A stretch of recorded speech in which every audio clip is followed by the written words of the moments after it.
What up? What up? What up? Rec League Podcast, man. Episode number 24.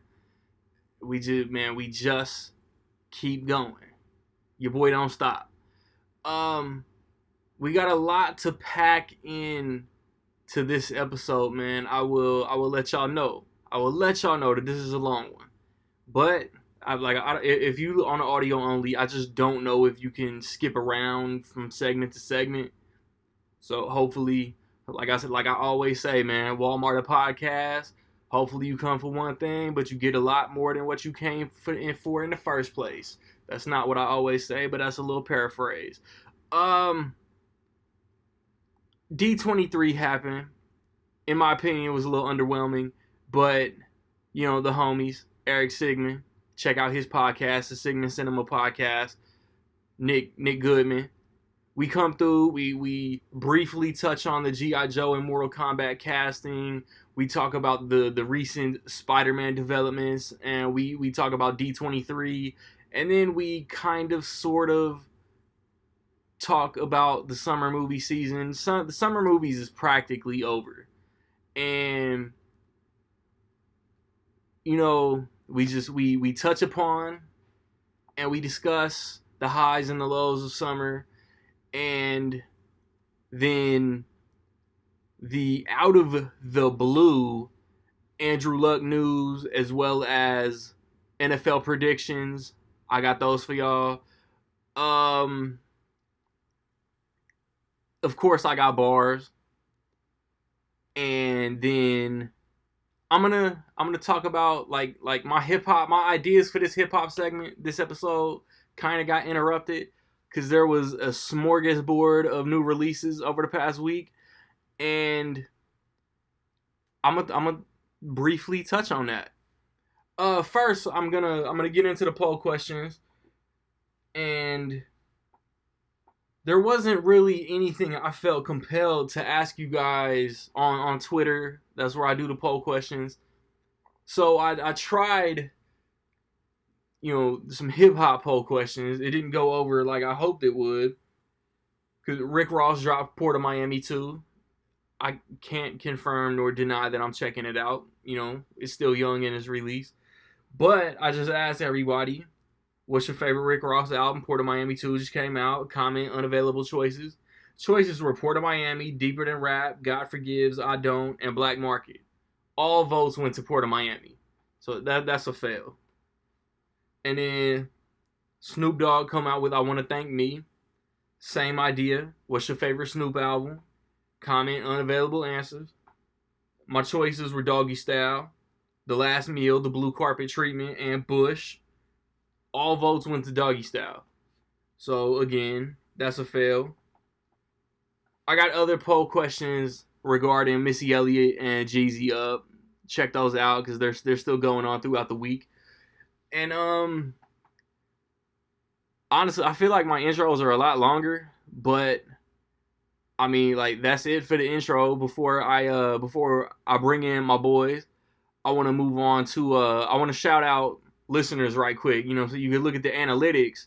Anchor lets you look at the analytics from the audio only audience. I checked YouTube and I couldn't get any specifics for who watches. If you watching on YouTube, man, shout out to you. It's highly appreciated. But on Anchor, Radio Public, Google Podcasts, however you listening, Spotify especially, however you listening to Rec League Podcast, man. In the US, in the UK, Sweden, shout out to Ireland. I appreciate all of y'all. So some percentage of my audience on the audio only is coming from those areas. It sounds like my ancestry DNA results, man. I appreciate y'all, man. For real. Like I said, when we come back, shit. That's why it felt like it was running short. I ain't talking about no movie releases. To segue into movies, to fade into movies, the recently released theatrical movies. Good Boys, I reviewed that. 47 Meters Down Uncaged, I reviewed that.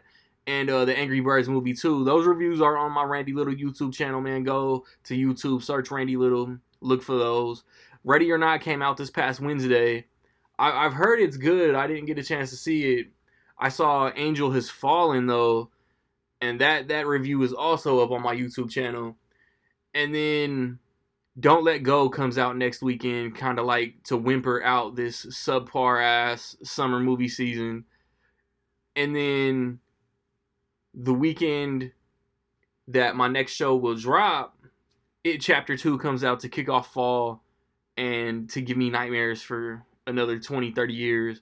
And I cannot wait to watch that one.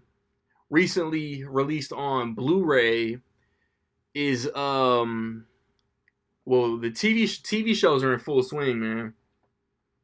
If you're one of the few who didn't buy Avengers Endgame, that's also on Blu-ray and DVD. And then we got Banging upstairs. And then, man, I'm having some technical difficulties on the app, man. Bear with me a little bit. So, we got The Walking Dead Season 9 came out. And despite previous reports, it does in fact have a slipcover. But that came out. Arrow Season 7 came out on Blu-ray.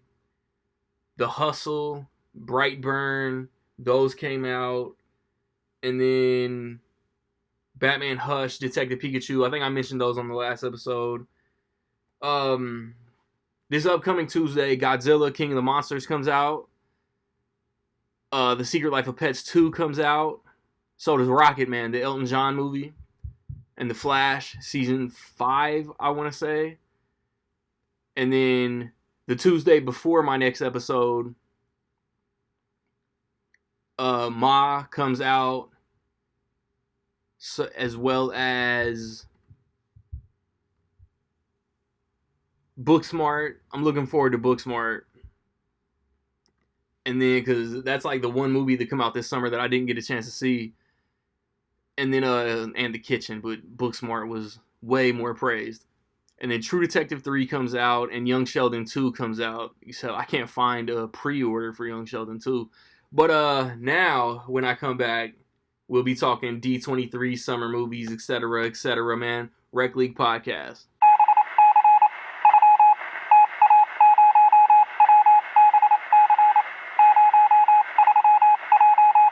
Okay, as promised, we're going to spend like 7 straight hours talking movie-related topics.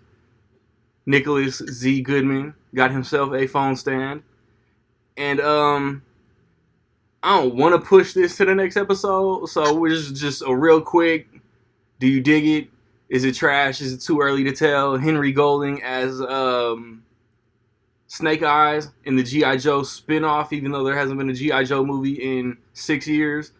And I forget off the top of my head who literally just got announced as Storm Shadow. Eric, start us off, man.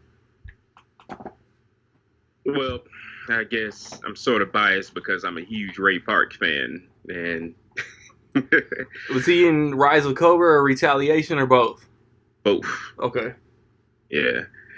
But with this casting, yeah, not too bad. He was good in both of them, Ray Park. Yeah. But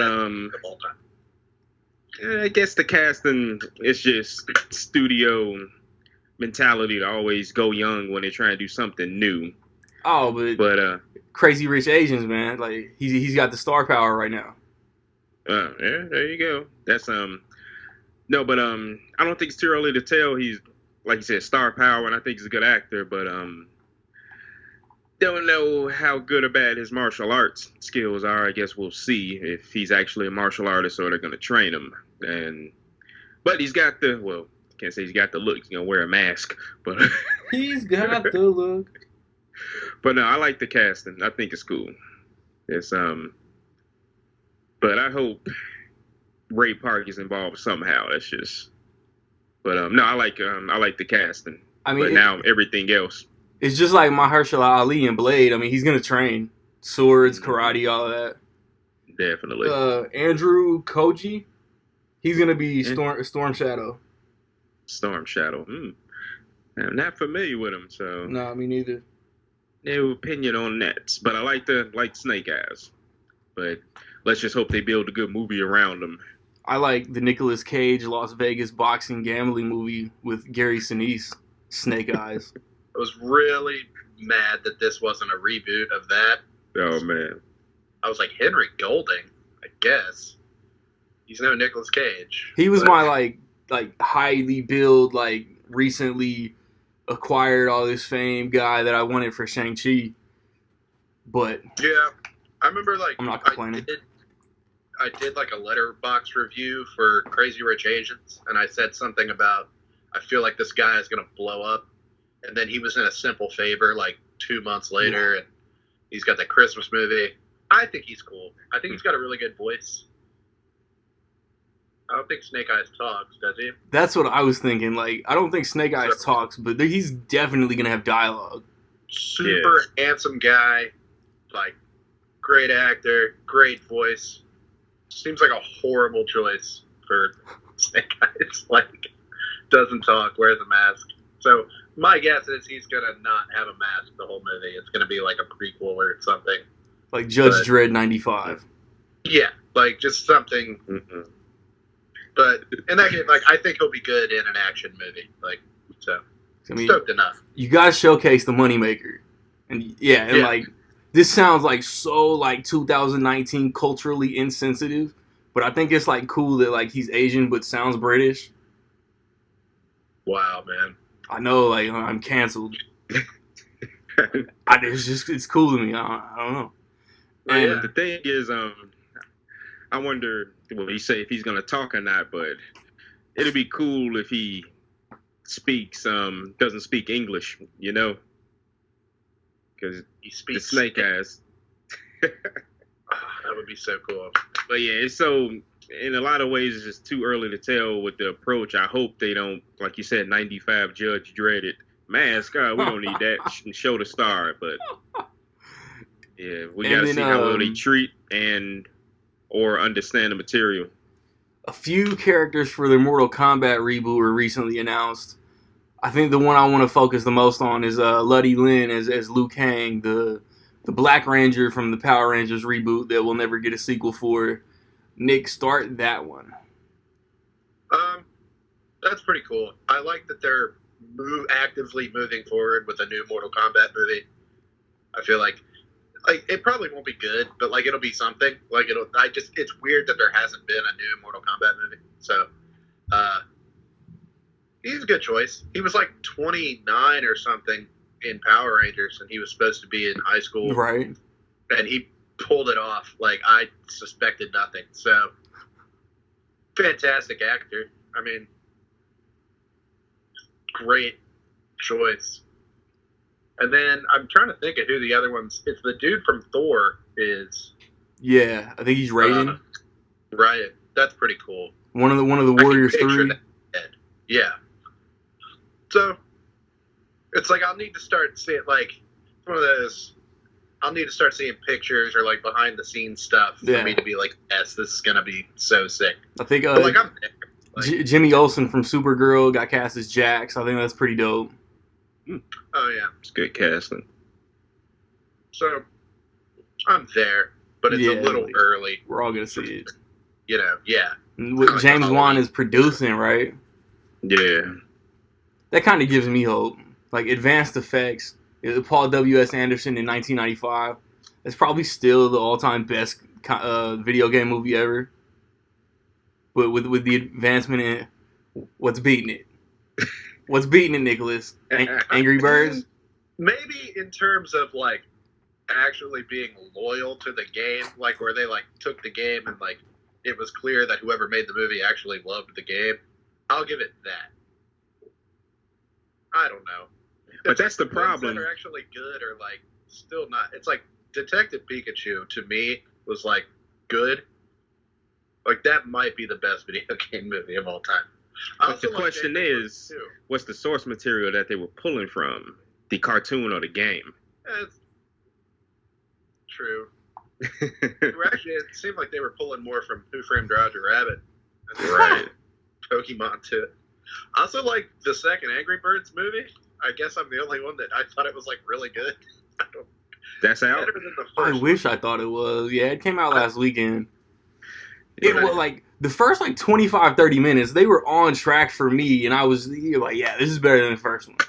And then I don't know what happened in that Angry Birds movie that I was just like, dude, like this is so repetitive, just like the first one. And the mission to like beat Leslie Jones is cool. Like, Dad behind me when they were walking around in the suit and like doing the shit and like waving the arms around in the big bird suit. Like we were, I don't know if we just like were laughing at each other laughing, but we were like, fine. Like I don't. He was like in the bathroom and like the head went over. I don't know. It got me. It's high art. It doesn't take much, but anyway. I'll have to do a list of like actually good video game movies. But I'm excited for Mortal Kombat. I'm excited for like an R-rated Mortal Kombat movie. Yeah, for sure. Fatalities and everything. Yeah. Mm-hmm. Eric, what you got? And the thing there is you mentioned what the problem as a whole is with video game adaptation is people just don't respect the material. They don't know it and or they don't respect it. That's why I think I agree with Randy. Mortal Kombat might be the best video game adaptation. Maybe not movie. I did say probably. Yeah, probably. But think about it. It's still to this day, it holds up pretty well. The visual effects might be a little shaky. Visual effects. Like, does it though? Yeah, I think so as a whole. Because go back to that fight choreography. You didn't really see fight choreography like that in American-made movies, you know? And visual effects might have dipped a bit, yeah. But and this is crazy that this is Paul W.S. Anderson's first movie. And just to answer your question, Nick, does it hold up? Look at Mortal Kombat Annihilation. It's an improvement on every front. And it's crazy that movie had, 2 times the budget, and it looks, that probably went to a front in Colombia somewhere instead of the movie, but nothing can be. That's probably the worst video game adaptation movie, Mortal Kombat Annihilation. One of the worst. Yeah, because that's a big list. I get you on that. There's so many. That's right. Like, huge most list. of them are like par or subpar. Like right. most of them, it's like I don't know. I'm thinking of the best, and I'm like, because Uwe Boll has his hand in the video game adaptation pool. So yeah, but like Need for Speed, and then I'm like, if that movie is on the best of list of like anything, then the list isn't great. Yeah, right. It's and true. I'm like, no. Like that movie was it was a movie for sure. Yeah. I watched it. Freddie No, but I Mercury like, got naked James and quit Wan. his job. What's that, Randy? I said Freddie Mercury got naked and quit his job. I remember, yeah. And I Kid remember Cudi was actually in it. Talking shit. I remember actually kind of thinking it was okay. But anyway. Yeah, but now James Wan, I think, lends a lot of integrity to the project, and I like the cast, and it just can't, even if it's not really good, it can't be terrible. I don't think with the people involved. Aside from brand recognition, I think Mortal Kombat is going to benefit kind of like from Brightburn, from the producer of The Conjuring and Saw and Aquaman, and just like James Gunn from the director of Guardians of the Galaxy. Yeah, like if he could put some of that Aquaman flair, I don't know, I guess that's the word I'm going with, flair into the movie, I think it would be really cool. Like some really creative effects and just go all out with it. Like, I think people will be excited for it regardless. Mm-hmm. Won't be as good as Angry Birds 2, but yeah. Hey, but just them scheduling a release date got the Masters of the Universe movie to bail. Yeah, but we definitely have probably inadvertently discovered a future episode, best and worst video game adaptation. Yeah, I was just No doubt. like going through it. I'm like, Max Payne, here we come. Uh-huh. But yeah, that's my thoughts on that. Man, looking forward to it. I guess let's sink our teeth. Not as much came out of D23 as I was expecting, but I think we got some cool Star Wars stuff. The Mandalorian trailer was probably my favorite thing out of that. Yeah. First look at Emma Stone as Cruella DeVille was cool. The Disney Plus announced a She-Hulk show, Moon Knight show, which is very dope. Miss Marvel, very dope. No release dates, because like even What If and Hawkeye, that are like a year and a half, 2.5 years away, got release dates. Black Panther 2 got announced for May 2022. Tom Holland was on campus for the Onward panel. Jamie Foxx and Tina Fey are going to be in Soul that comes out next June.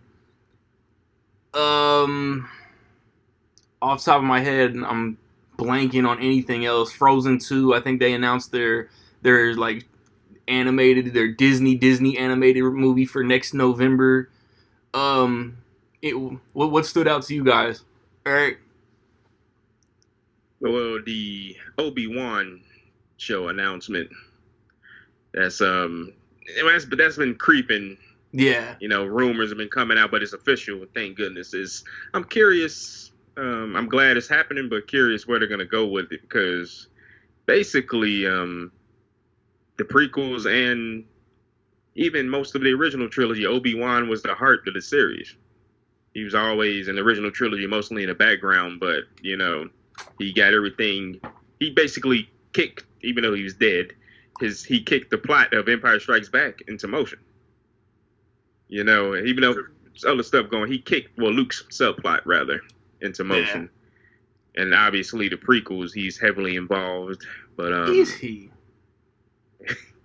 they like announced or showed. I saw a screen grab of a Star Wars timeline.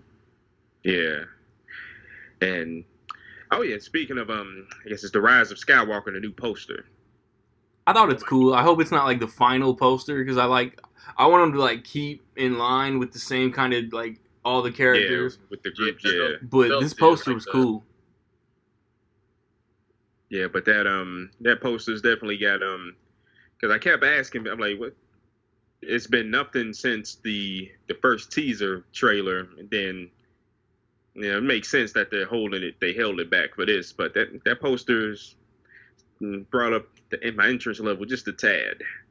Yeah, they didn't. I thought the trailer was coming for sure, but it sounds like Monday Night Football, a college football game, will end up getting a new straight trailer.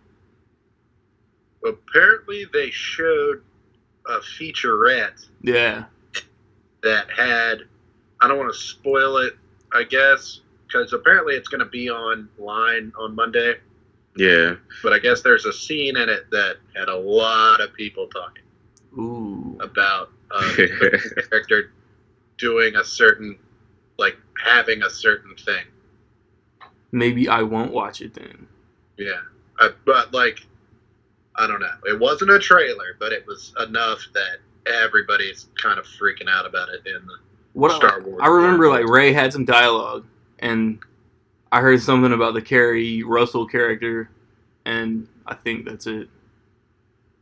Oh, there's a thing. You're gonna see the thing. Oh no, I don't think I want to see this thing until December. There's already people doing fan art of the thing. I think I can hold off until December. I'll probably like surf Instagram and like come across it and have no idea what it is. Definitely. No, you're gonna see it. Mm-hmm. It's a big thing. It was big, huge. But I don't want to see massive BB-8. Yeah, that's what it is. Beep. Godzilla beep. But Nick, Star Wars. What stuck out? Yeah, I mean Star Wars stuff for me. Besides Star Wars, like, you nerd. There's no turmoil in the Star Wars world right now. It's like usually Marvel, everything's smooth sailing, and then Star Wars usually is just like shitting the bed. And right now, Star Wars is just doing everything right. But like the Mandalorian trailer looked like so good to me. Like, I know I won't have time to watch it and probably like until January, but it looks great. I'm doing a thing where I'm doing a big Star Wars thing, like maybe even starting next month. I don't know. And so I gotta figure out because I want to watch it when it comes on. I want to be loyal, but at the same time, I've got to fit it into my thing. So we'll see. But I was already excited for. I mean, just a Star Wars show and like Jon Favreau being involved and all that, and it looks way better than I even was imagining in my head, like what it would even be about. So it was that. The Obi-Wan thing kind of saw coming, and I think probably should have been a movie, but people didn't go see Soul, so they're not going to like bang that's on putting why out a it's movie a show. Yeah, when I think everybody will watch the show. Poster was awesome. I heard there's the featurette thing. I've heard footage about the Kylo Ren and Rey fight and all that. Apparently, it just looks awesome. So that poster like gives you all this stuff, but doesn't answer any questions. It's like, how is he alive? How is he on the poster? How is he here? So, thought about that. Lady and the Tramp. That's where I was going. Trailer is adorable, and like the dogs were there. They were like on the red carpet. That was awesome. Like that looks really good. It doesn't even have to be that good. It's going to Disney Plus. There was the Noelle trailer with Anna Kendrick. Looks fine. Like I'll watch it. I like new Christmas movies. Yeah, I'll hold off till December for that one. Maybe, but I'll watch it. And then Lizzie McGuire's coming back. Guys, McGuire's coming back. Oh no. That was a little like I didn't watch that much Disney Channel. It was definitely popular. I was of the age when that was really popular. Like I remember the movie coming out. So that's in terms of being a fan of that, that's kind of a big like that's cool, kind of a big deal. And then I'm starting to hear that they're officially confirming a Princess Diaries 3, but I'm not seeing it anywhere outside of just Twitter. Stop the presses. I mean, it's a big day. Actually, I don't even remember the second Princess Diaries, but I remember liking the first Princess Diaries a lot. So I'll probably see that one. I don't know really if I took it upon myself to watch an Anne Hathaway movie until The Dark Knight Rises came out. Like none?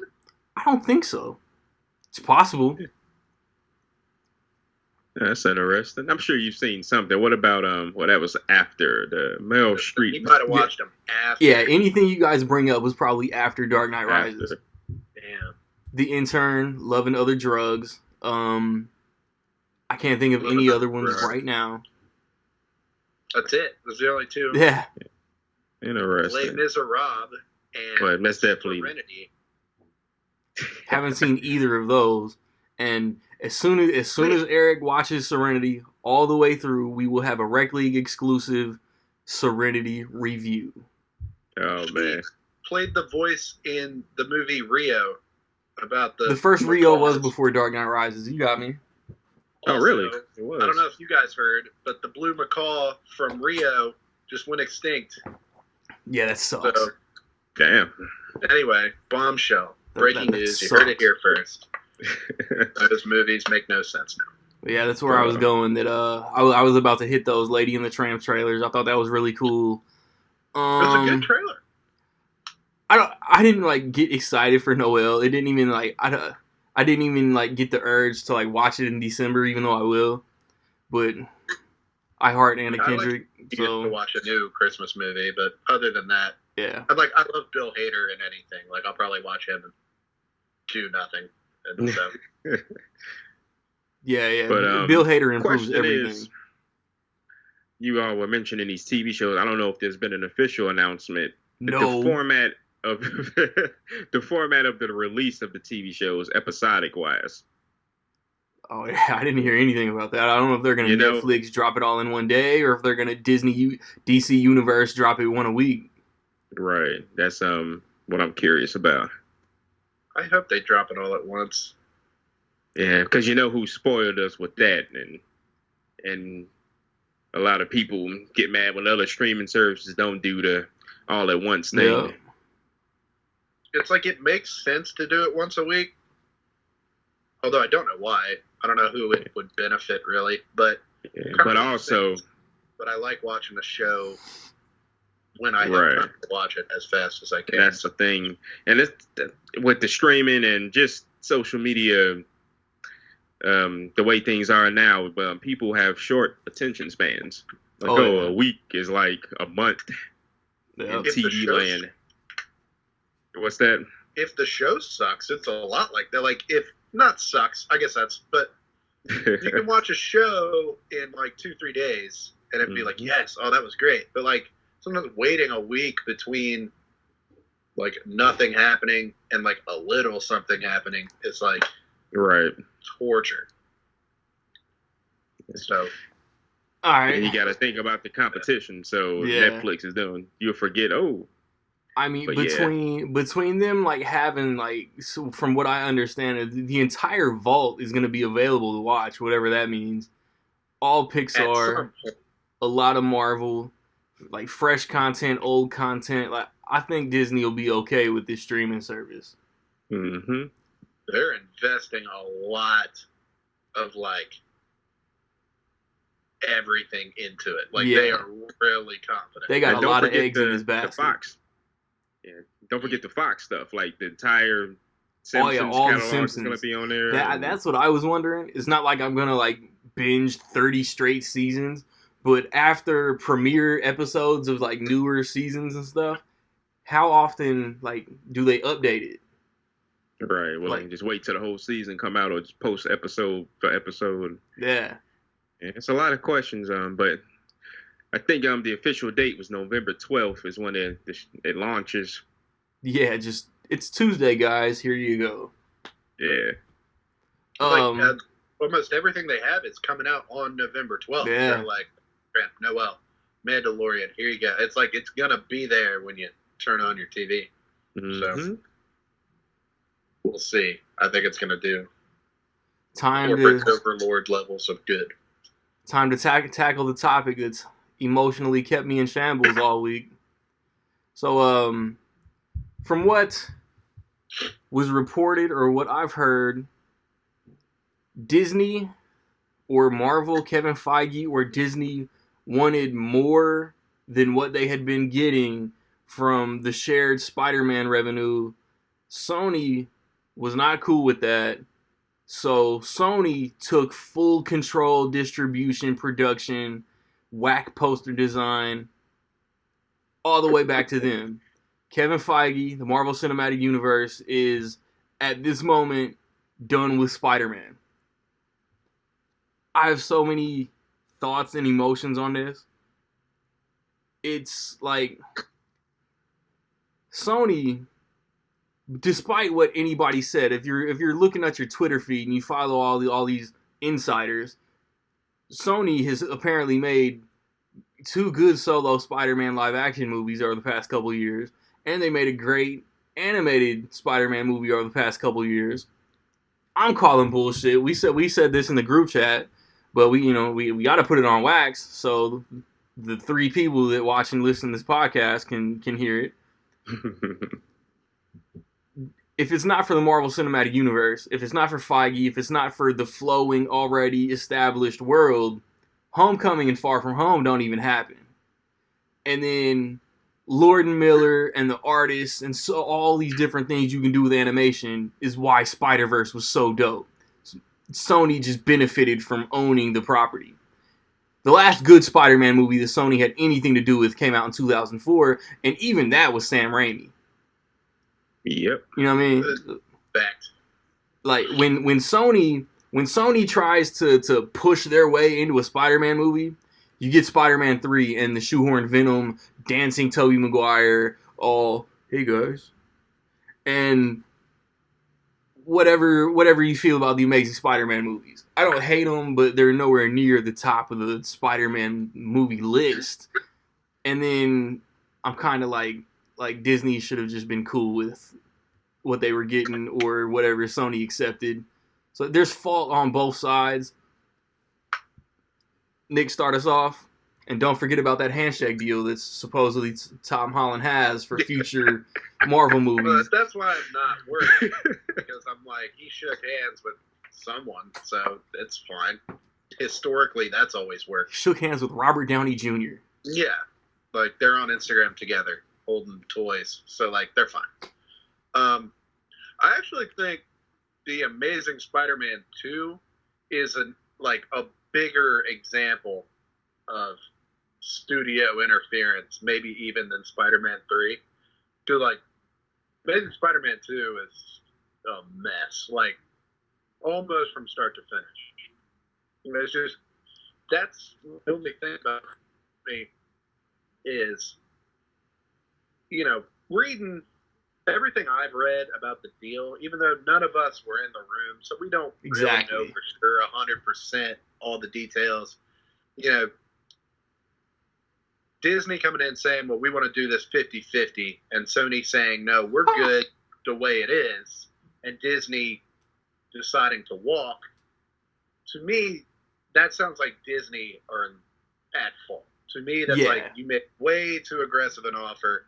You're kind of mad that you're not getting 50% of this Far From Home gross, so now you want to like come in and have your way as if you don't own anything. Yeah.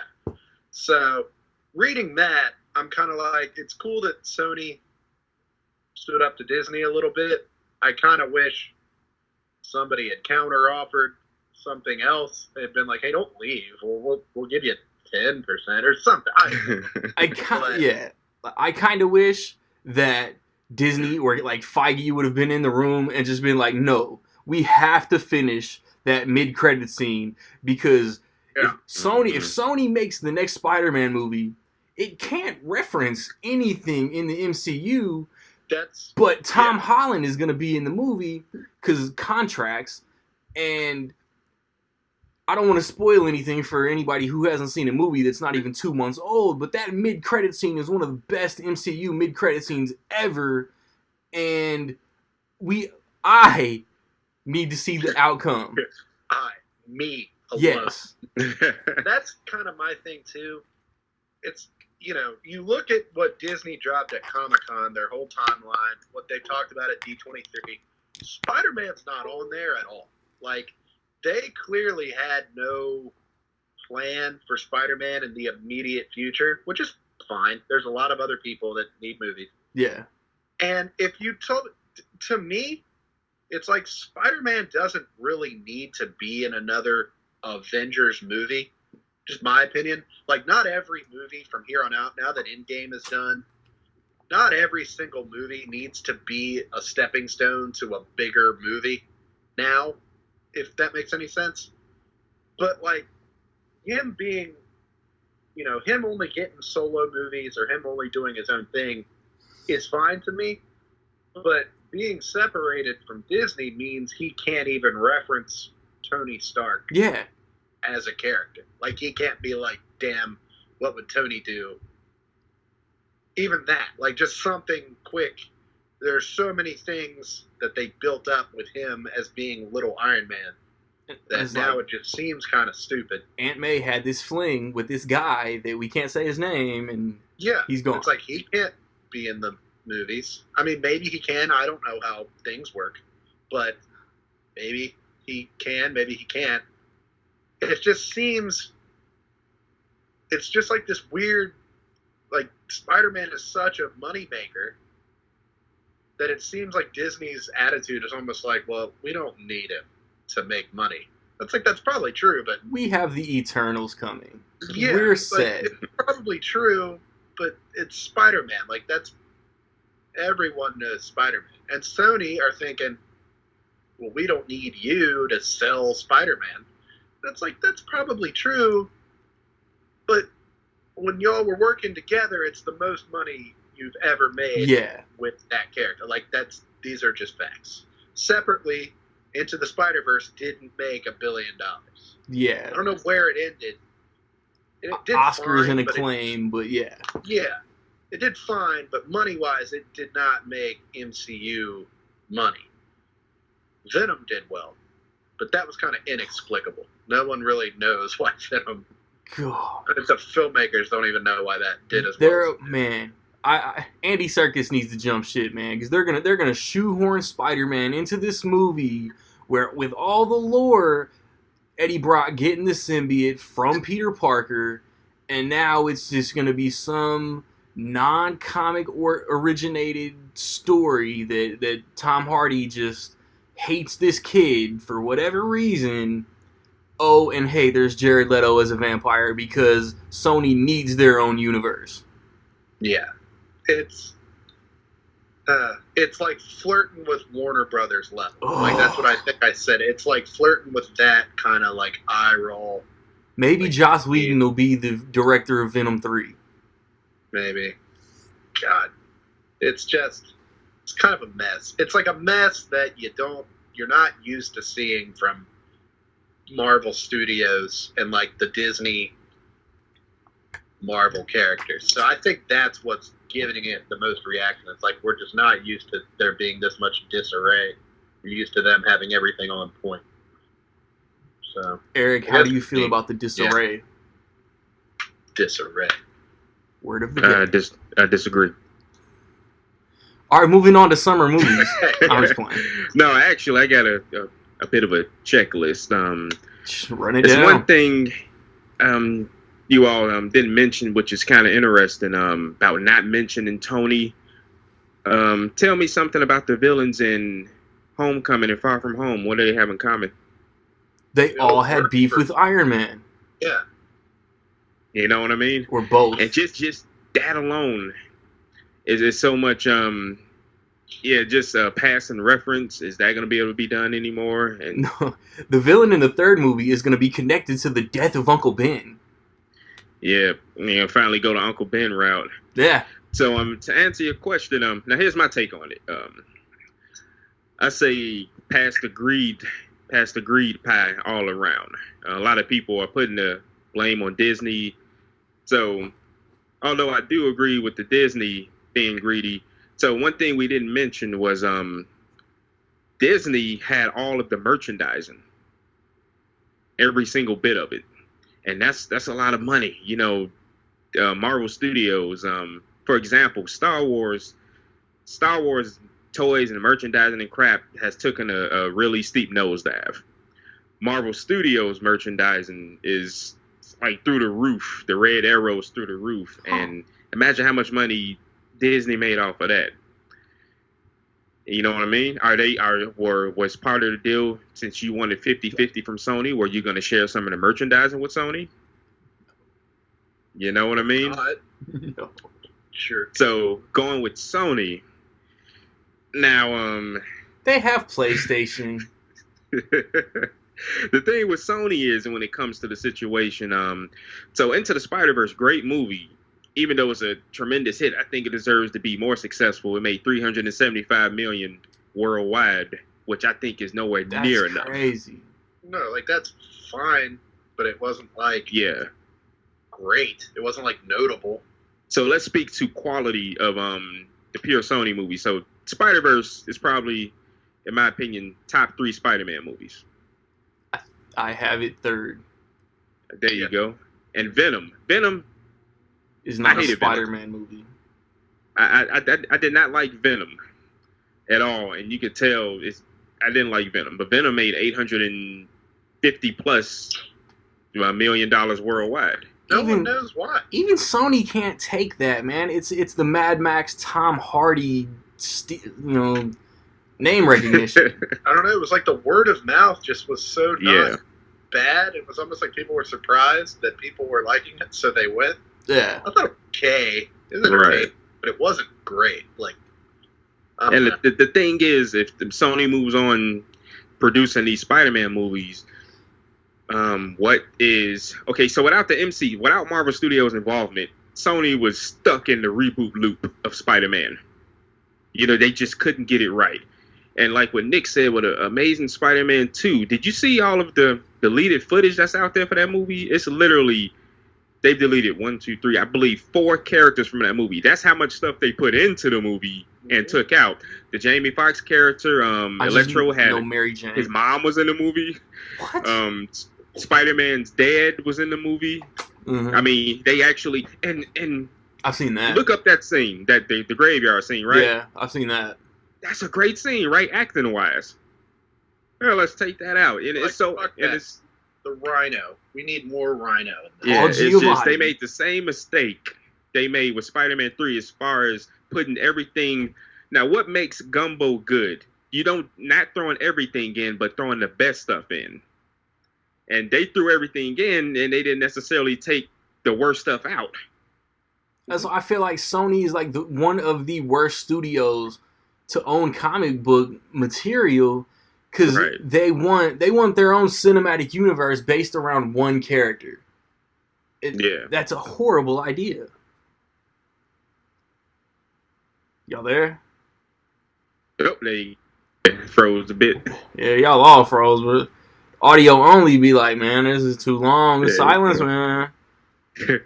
But yeah, no. But back to like what you said is, I don't think Sony is just not the studio that should have any comic book property. Yeah. I just don't think they know what they're doing when it comes to it. And you know, a showrunner. Well, yeah, let's call him a showrunner, like Kevin Feige. You know, he has obviously everything isn't mapped out detail, but he has an idea, and he expands on the idea, a consistent idea of what he wants the series to be. And obviously, beginning DCEU, Sony doesn't really have that. And go back to the Spider-Man 3. The Venom character was shoehorned into the movie, and it showed. Yep. You know, Sam Raimi didn't want it. And Sony doesn't seem to have learned their lesson. I mean, if Marvel Studios doesn't come along, I think we would have probably been on whatever the new reboot of Spider-Man would have been. Well, Yeah. actually, yeah, because they got, we would have been.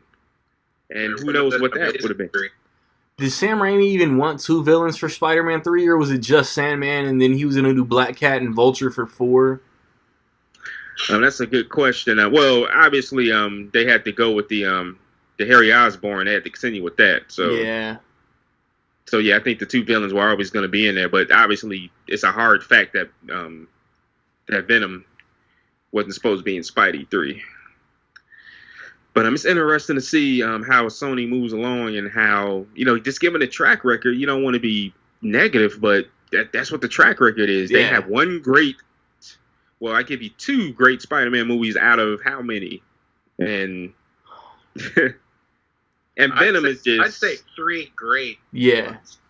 Yeah, I give you 3. I wouldn't even call Spider-Man Homecoming or Far From Home great. Yeah. They're really good, but I wouldn't call them great. No, not at all. And but the thing is, we speak how much can they do with the character as far as mentioning. Can they? The chances are they can't even do that. And there's a reason during the Marvel Studios and Sony deal why MJ is Michelle Jones and not Mary Jane and all this. You know, they played it safe, but keeping other characters. Why Harry Osborn isn't in it, but Flash is. You know. They didn't want to pour over everything into the deal in case something like this happened. Yeah. They probably think they are the biggest geniuses in the world for doing that. Like, we're so smart. Her name's not even Mary Jane. We knew this was coming, and it was like, nice. Just keep MJ. Yeah, but it's very disappointing, and you know, who's gonna lose or who's lost if it's still us, the fans. Yeah. I don't know. If they want to keep the every other year release, I hope within like the next 6 to 8 months that they can just like reconvene and come to some kind of agreement. But you know what? It's just that look at all that money that's involved and all that money that could potentially be made. Yeah. And how stubborn these executive types are. I don't see anybody budging. It's just Sony. Ego. And I think Sony is like a ego. That's just what I was about to say. I think Sony's on some y'all need us more than we need you type of stuff.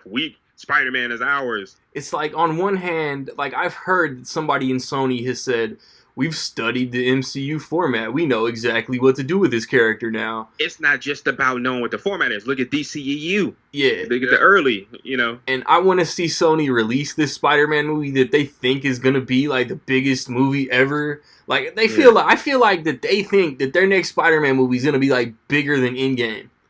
And No. I kind of want to see that, but I need the outcome from that mid-credit scene. Yeah, and that's what I'm saying. You can't even really, with who was involved in doing the thing to Spider-Man at the end of the movie, you can't really do that without mentioning why he did the thing. Right. Who he was. You got to bring in some great. You got to bring in, man, awesome screenwriter to dance around that. Yeah, like, I don't know. And it's going to be a Spider-Man Jump Street Men in Black crossover where they neuralized everybody and nobody remembers that mid-credit scene because it's Sony. They're going to figure that out. And Randy, I'm glad you did that. You brought up how they handle other franchises. I did. Sony. And we didn't even start talking about that. Look at Men in Black. They didn't even know. Yes, Men in Black is great, but Will Smith and Tommy Lee Jones make Men in Black. That's what sets it apart. Indeed. R.I.P.D. Yes, exactly. Great. They made that too, didn't they? Great freaking example, Nick. It's not, although Tessa Thomas and Chris Hemsworth are great. They were great. And that's what they were banking on. They wanted that MCU Thor magic in Men in Black, and it just did not come out the same. Yeah, you're banking on that. Yeah, we're banking on that chemistry and then nostalgia, and you crashed and burned with it. Yeah. And behind the scenes trouble. Who's my boy? F. Gary Gray. We tried to quit the movie numerous times. Yeah. I mean, that's crazy. So yeah, Sony obviously has a problem with trying to handle these great properties that they have. Dude, they better hope Jason Reitman is directing some 80s magic with that Ghostbusters. That's the only hope right about now. I mean, and I believe that he is. And yeah, they're trying to, and going back to the Paul Feig Ghostbusters. Yeah, Sony is. I like that one. Yeah, like I don't think it's trash. I think it caught a real bad rep. I like it to go away. I mostly liked it because Ghostbusters isn't like a sacred thing to me. Like, I like Ghostbusters. I think it was like an easy enough reboot. It didn't like get under my skin the way it got under. But you know what? I'm a huge Ghostbusters fan. I'll show you the damn shit I got in there. You got another cool blanket? This damn $80 blanket. But so Ghostbusters, it's I don't know if I call it sacred to me, but the thing is, I don't hate the Ghostbusters reboot, but it's the thing about understanding the material. It's just look at the things that they've made together in combination: Bridesmaids, The Heat, and Spy. But this combination of talent with the ladies, you got two of the best cast members from SNL. And then you got Melissa McCarthy and the other one, I forget her name, the other one. Leslie Jones, Kristen Wiig. Kate McKinnon. I should have been on the floor clutching my stomach like for 90 minutes straight with this talent involved. And how do you make Bill Murray not funny? This is true. They found out a way to do it. It's not a terrible movie. And speaking of which, who's in this movie? That guy we were just talking about. The funniest person in the movie, in my opinion, Chris Hemsworth. Yeah. They love Hemsworth. Yeah, no kidding. Yeah. That was just. But yeah, it's just nuts. And they were obviously banking on the franchise with the end credit, all of those scenes. But it's just, you got to respect the material, man. Just can't bank on the nostalgia. But It's jacked up, the Disney and Sony situation, and also a lot of people haven't mentioned that this information, we were so caught on what the information was, we didn't realize the information was a leak. And then the statement from Sony that came out is obviously PR trying to. I think that's BS. A lot of that is BS. Yeah. Oh, Paul Feig is overworked. We just don't want to, Sony trying to save face. They do that a lot. And like I asked you all the other day on the chat, has Disney made an official statement yet? Feige and Tom Holland were on stage, I think, yesterday and kind of confirmed, like, yeah, we're doing Spider-Man. But there's not been, like, a press release as far as I know. Right. It's not that, not like Sony had, or not that we know of, like you said, but it's jacked up. I don't know. It's what Feige said. He said something like, "This was never meant to last forever." We knew this was coming. Yeah. I'm like, okay, but it just kind of, it just seems like they had this big outline. It was like, we need Spider-Man to make the ending of Infinity War better, and then we just need to not ever use him again. I'm like, I guess, but it just makes me wonder. I'm like, okay, if that's the case, if you knew this was coming and you just don't need Spider-Man in your big picture thing anymore, like I just said, like, to me, that's okay. We don't need another huge team-up movie. We don't need Spider-Man inexplicably in the Doctor Strange sequel. Like, he can have his own thing. It's like comic books. It's like every issue of Spider-Man wasn't leading up to just whatever the next Avengers team-up was. It was Spider-Man is Spider-Man. Right. I wonder why they couldn't just come to a thing, be like, let's just keep it how it is. Sony, you go and just do your thing with Spider-Man, and you can, because what they have now, like the foundation, they can just keep going with that. They don't have to find new ways to, make a Spider-Man movie with or without these storylines or these characters. It's like the foundation of what they have with him trying to succeed Iron Man and like move on and become a responsible hero. That works. I just hope somebody realizes that. Like somebody's like, all right, let's just keep it exactly how it's fine. We make a lot of money. We're Disney. We can take 5%. And Sony will be like, nah, take 10. And they'll be like, okay, we'll take 10. Next counter offer. That's how it 51% and tickets to Frozen 2. Here.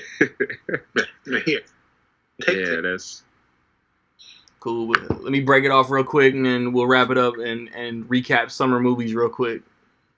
Okay. 4 seasons in a year. One of those seasons is summer, but movie nerds, summer starts a little early for us. This year it started at the tail end of April. There was some big event that led to the highest grossing movie ever after it was re-released.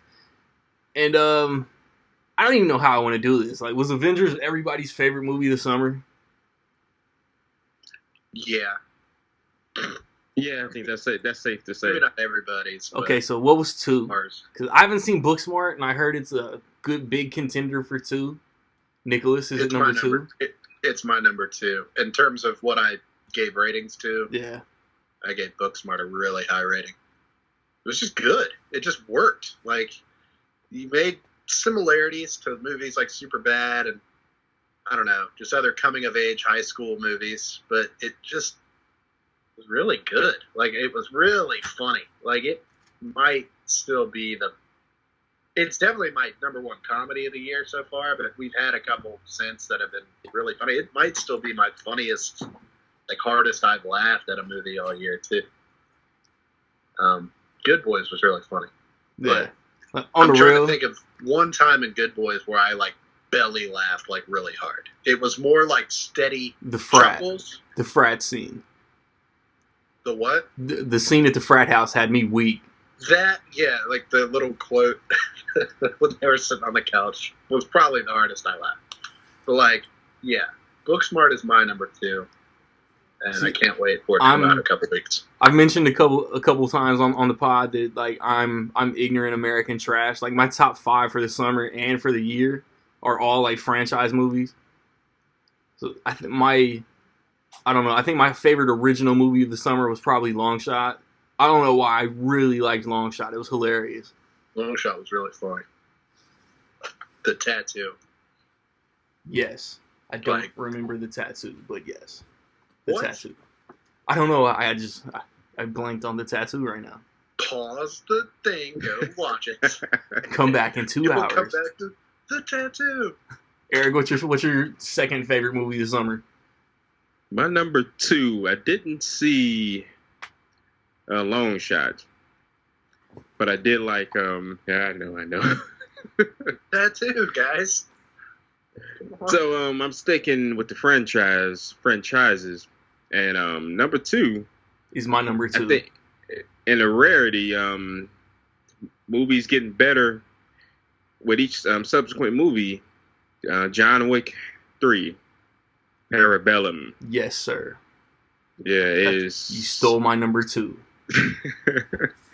It's just like I said, quality wise, the movie is just climbing and climbing. It's still doing some interesting world building. The movie knows what it is. It's not trying to be anything else, and it's just consistently a great series. And I think, yeah, definitely JW3. I know Gun Fu. Mm-hmm. I don't want to kiss the ass of this summer because overall this summer really wasn't that great. Nah. It was a lot of promise and a lot of not delivering. On Yeah. the promise. Like, There we go. it had a lot of potential. Yeah. I feel like I think it was still one of my least favorite movies of the year, even though like I've kind of like recoiled on how I like initially got to that lower rating, but Child's Play is still one of my biggest letdowns of the summer. Mm. Damn. Because of I your was, like, review, on I the didn't go see it. I was on like the opposite end. Like, I didn't think it was great, but I was almost surprised at how much I didn't hate it. We Yeah. talked about it at one point, but I was like, I love Child's Play, the original, Yeah. and I love that series. Almost every one of them, even the bad ones for what they are, I have watched them so many times. So I was so hesitant. I was like, we really don't need this, and we don't. We Yeah. still don't. But for what it was, I thought it worked better than. I wish I could like go back to mid-June and like go in like looking at the new Chucky like he was a baby, like adapting and just absorbing that environment. I probably would have liked it a lot more because that's how you should go into it, not as a possessed killer doll. Because he never, spoiler alert, he never gets possessed. Like his mission is never to find another body. It's just, it was one of those things where I feel like it started out as a different screenplay. Yeah, like Someone read it and was like, this is a little too similar to Child's Play. Can we just make it Chucky? 47 They were meters. like- Yeah.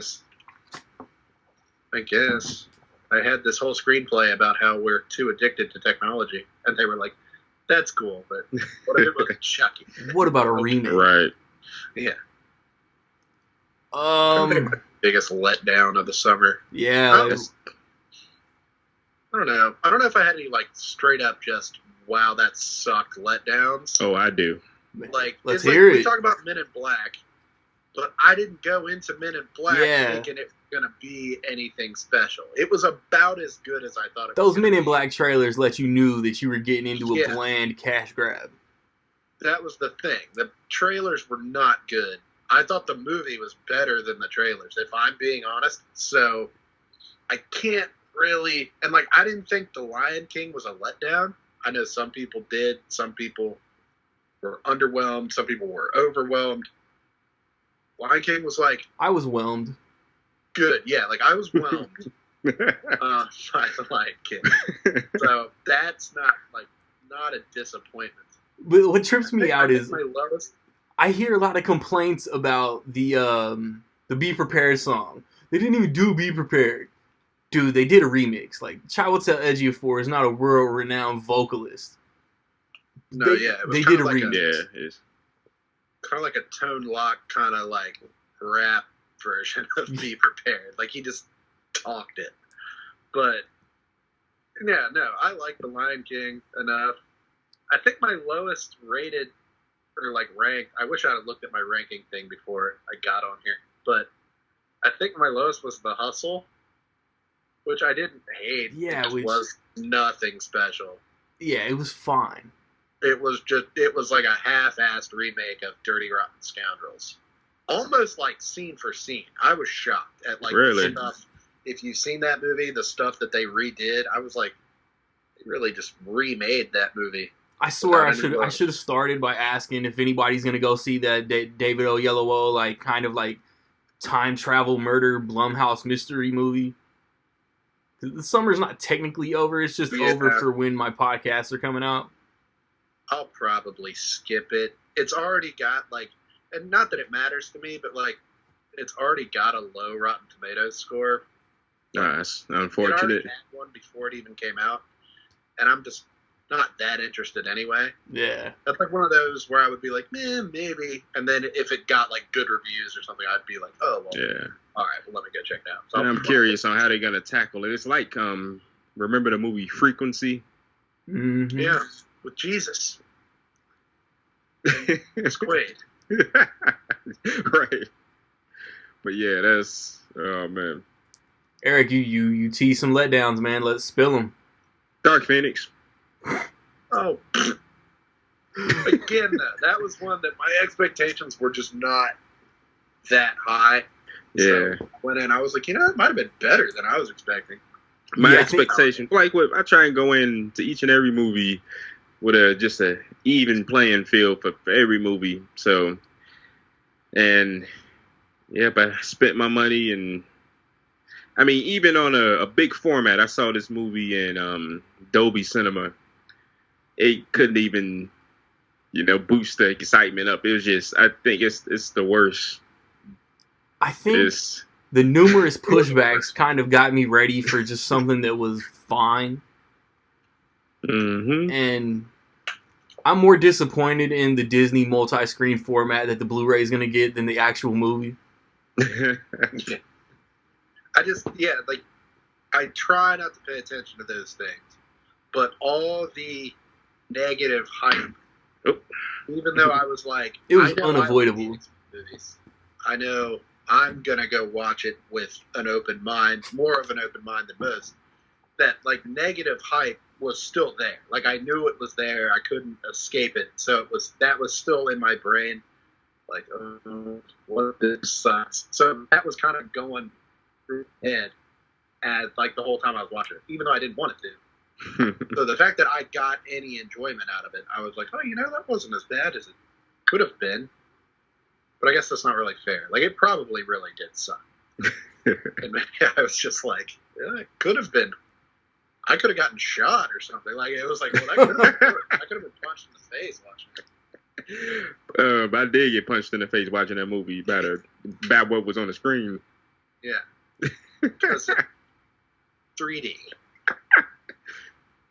Oh, man. Is there anything that y'all missed that y'all wanted to see and just, like, couldn't make it to? Probably. I've got, like, two that I kind of want to see. They're, like, small movies that, like, if I can get out of work this week at a decent time, or, like, maybe next weekend if they're still there, I want to see the Farewell. Yeah. Just because I heard a lot of buzz about it, and I'm hearing awards buzz, and so I'm like, I would go check that out if I could find time. And then that movie, it's called The Peanut Butter Falcon with Shia LaBeouf that just came out. Yeah. I think it's actually playing at the theater near me. It's not one that I would normally like run out to see, but if I can get to it, I would watch it because I've heard it's really good. Other than that, I think I went and saw, I only skipped like a few. The one about the dog. That narrows it down. The Kevin Costner dog. It was the Racing in the Rain movie. The Art of Racing in the Rain, okay. I said, I was like, maybe I'll see it. And then I just didn't have time. And then I never had a time after work to go see it. So that and that Brian Banks movie. I want to see one. that. I was like, that didn't come here. I was like, maybe I'll get to it. And then I literally just could not. Like, those were the only two I can think of that I let slide that I otherwise probably would have seen, but I didn't cry about it too much. I know what's that? Dora. I also didn't see Dora. Which is surprisingly really great reviews. I heard it was really good, but I was just like, I'm just not the audience for that. Like, I have no emotional attachment to Dora. Yeah, that's fair. There's nothing wrong with that. I think I lied, though. I think Once Upon a Time in Hollywood was my number 2. Oh, interesting. I think that's my number 3. That's not a franchise movie. Unless Quentin Tarantino adds a filmography as a franchise, then I'm still American trash. Yeah. I think I have that at 3. If not 3, it's 4. Yeah. One that I missed, that I really wanted to see, surprisingly didn't have it around, but they're going to re-release it with extra footage. And I believe it's an official director's cut. What's that? Spider-Man? No. That's what I was thinking. You're right. Midsommar. Or Or Midsummer, however you pronounce it. That's my number 5. Yeah. Dude, Midsummer. Yeah, because they're supposed to release it. Like I said, I believe it is the director's cut. They just didn't get it around here. Surprisingly, all these big box movie theaters. That movie maybe was that's wild. a Texas thing. Just movies like that have to be your thing. Like, Randy, you don't watch a lot of. You watch horror movies, but you're not like a horror movie head. Like, you don't just go see everything, and neither do I really. But that's one of those kind of like weird, almost artsy horror movies that you just have to. It's got to be your thing, or you're not gonna get it. It's like you look at the cinema score. It's like a C. Yeah. You look at its Rotten Tomatoes score, it's like a 90 or some shit, and it's like, that's what I think. Like, the average moviegoer will go and see that and be like, okay, great. Dude, for as often as my theater doesn't get movies, I don't feel like there's any big movies I missed this summer. Yeah. It's one movie I bet the both of you probably missed, and it's one of the best movies I did not. I think I've seen. What's that? I did not. Independent movie. Oh yeah, I did. Possible. My boy Jesse Eisenberg. Oh yeah. Oh yeah, I forget what that's called, like the martial arts defense or whatever. The art of self-defense. There you go. The art of self-defense. One of my friends actually saw it and like loved it, and he was like, "Go see it." Yeah. Nick, have you seen it? And I was like, "No, actually, I just hadn't." And he was shocked. Like, he was like, "I've seen a movie that you didn't get to see." That's so annoying. I hate that. Yeah, it's a really awesome movie. I'm pretty sure that movie had to been tailor written for Jesse Eisenberg. And I like Jesse Eisenberg too. Like, he's funny in things. I like him more in comedies. Zombieland's coming out. Mm-hmm. I'll even go. I forget his name. The co-star in the movie, and the only thing I could think of, Pollux Troy. That's the only role I could think of. He's been from Face Off. Alejandro Nivola? Yeah, it's that name. That's why I can't remember. Is that how you pronounce it? Yeah, I forget. I know that's him, but he won't. But I would throw his name in a hat for a Best Supporting Actor nomination because it's very subtle what he does, but you see it. You see it when he does it. It's a great role. It's just a great movie. And screenplay, best original screenplay. It's such. Nobody's really trying to see. Y'all didn't see it, so you know. To be fair, I have there's a little theater downtown, maybe like 15, 20 minutes away, that they usually get those movies. I think it got it, but it's only got 4 screens. And sometimes when you go on the weekends, it is like Black Friday. It's just like everybody's standing around like trying to get into whatever.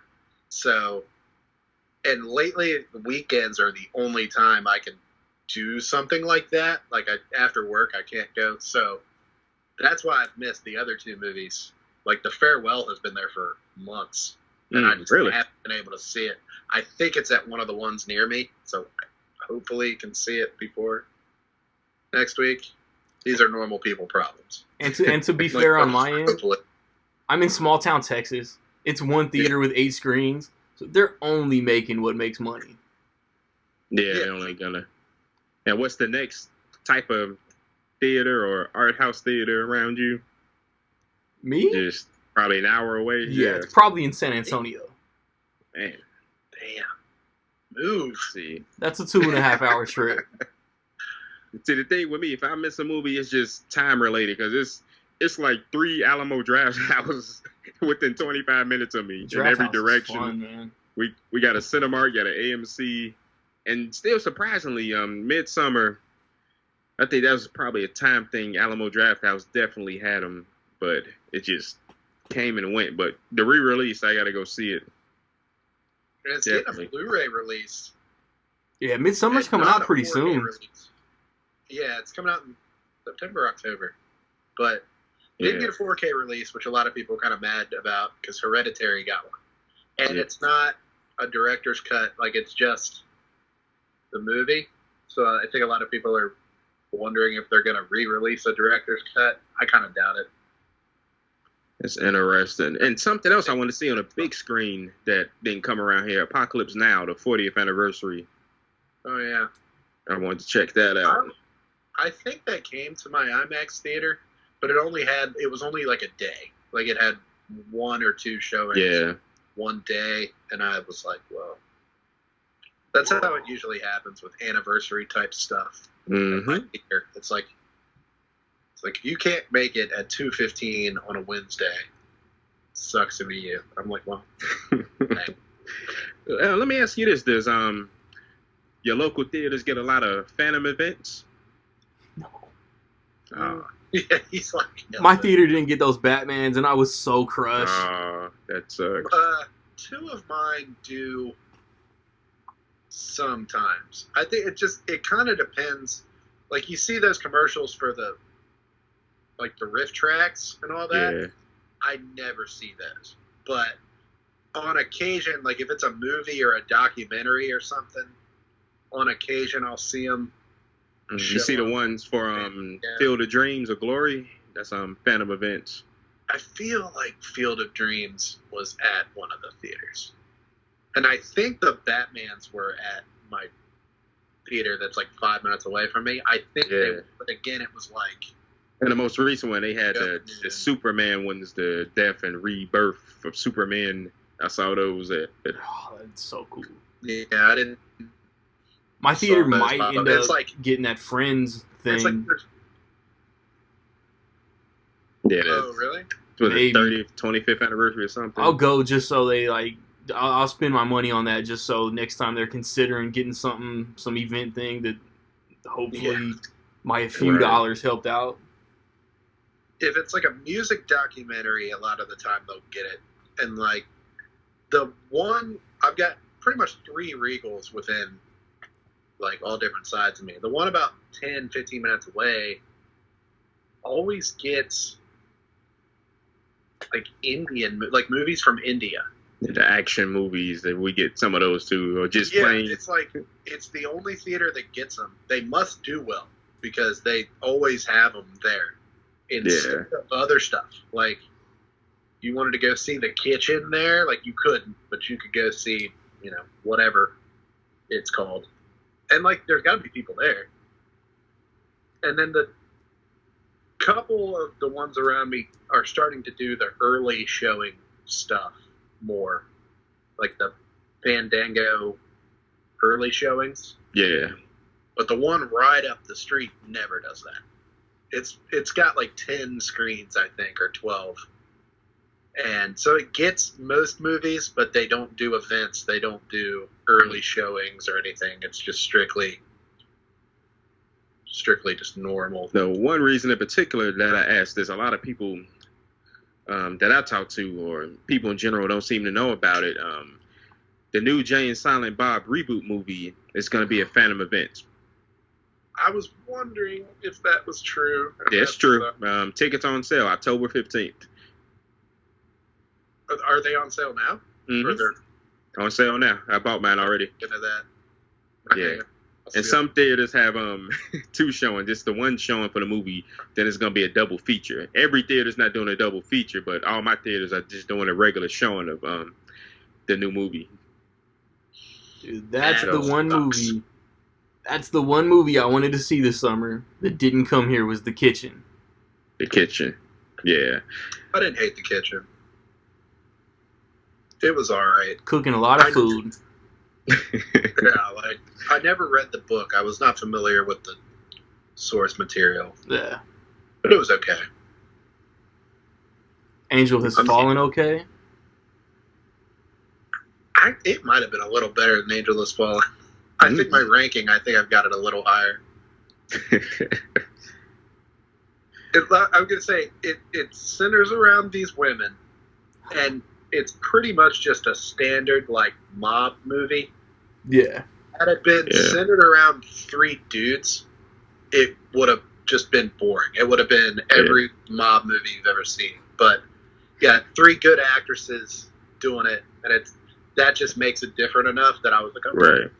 And that's the thing that held me in it for, well, that's probably one of the few things that held me in it. But then nothing happened. I think if I was to do top 5 worst movies of the year, it'd probably be 5. Ooh. Really?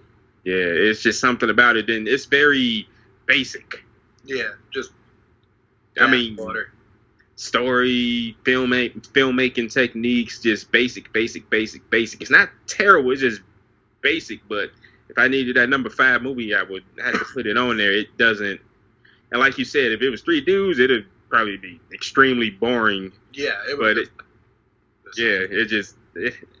I hung in there, but it's just, without spoiling too much, it's like, kind of do something with like for the most of the stuff they're doing is mostly talking about it, and instead of showing the process, it's not being about it. Yeah, it's basically. But I have to go with that. That's most of my bottom of the year movies right now are like that, with the exception of Serenity. Like everything else is just, it's not that it's that bad, it's just blah. Like I think Captive State right now is still sitting in my second to last. I think mine too. Bad. It's just like like The Hustle. I think that's what I looked on my list. The Hustle is pretty low. Again, there's nothing aggressively bad. Just blah. Like Hathaway could have done more. Anne Hathaway's got 2 of my bottom of the year movies right now. Wow. This is not good. This is not a good look for Anne. Yeah, but I could definitely say this, just overall, not just the summer, it's going to be an interesting top 10 list, best and worst. Yeah. But I think there's only one other movie in my top 5 that we haven't touched on. What's that? Touch on it. I think Toy Story 4 is in my top 5. Even though I think that's 4 for me right now. It's either 3 or 4. Yeah. I want to say I've got it at 4, but I still don't think it was wholly necessary to make a Toy Story 4 after Toy Story 3 put a bow on it and wrapped it up. But as far as what it was, I think the general consensus is just it still worked. It was still really good. Showcased why these characters are so good. I think I got Avengers, Once Upon a Time in Hollywood, John Wick, then Toy Story, then Spider-Man. John Wick and Spider-Man are playing around outside of my top 5, I think. They're probably like duking it out for 6 and 7. I think I'd go back and look at my list and just be completely wrong. Now let me ask you this, both of you. How many times have you all seen Far From Home? I saw it twice. All right. So twice. Now I saw it 3 times actually. That's weird. It's very weird. The very last time we'll see Tom Holland in the MCU. Yeah. Womp womp. So the thing with that is, first time I saw it, I really, really liked it. Second time I saw it, I still really liked it. But not as much the first time. Then the third time, I'm like, okay. This sucks. No. Still really good movie. Eric Sigman single-handedly got Spider-Man Far From Home over the billion. But probably. But I think so. I don't know if we would agree on it, but it's not trying to take too much away from Far From Home. But there's a lot of Avengers Endgame hangover. You know what I mean? It's why it made the money it did. Definitely. In fact. Yeah, and it's and as far as the quality goes, people think it may be just a little bit better than it was. But not saying it's a bad movie. It's really good. I like a lot of stuff that they did with it. But I like more than Homecoming for sure. I was like one of the only people that didn't claw my eyes out over Homecoming. So I think some of the Sony competence is just a little bit. It's like, Yeah. Yeah. me. Homecoming Yeah. was good, but let's pump the brakes just a smidge. And they're probably doing quite the opposite. I think Yeah. Far From Home Foot to the improved in floor. every way a good sequel should. Yeah, I thought it was just like I thought it used the other kids, like Flash and all them. Like, I thought it used them the right amount. They were less a big part of the story, but they were still there to, like, for comedic relief. Whereas in Homecoming, they kind of put Flash there as this bully, and it just didn't make sense. Yeah. To me, like, I don't know. I was like, why is he on the mathletes or whatever? Like, that doesn't make sense. So this, he was just kind of there on his phone. I just thought that was better. The teachers were, like, kind of funnier this time.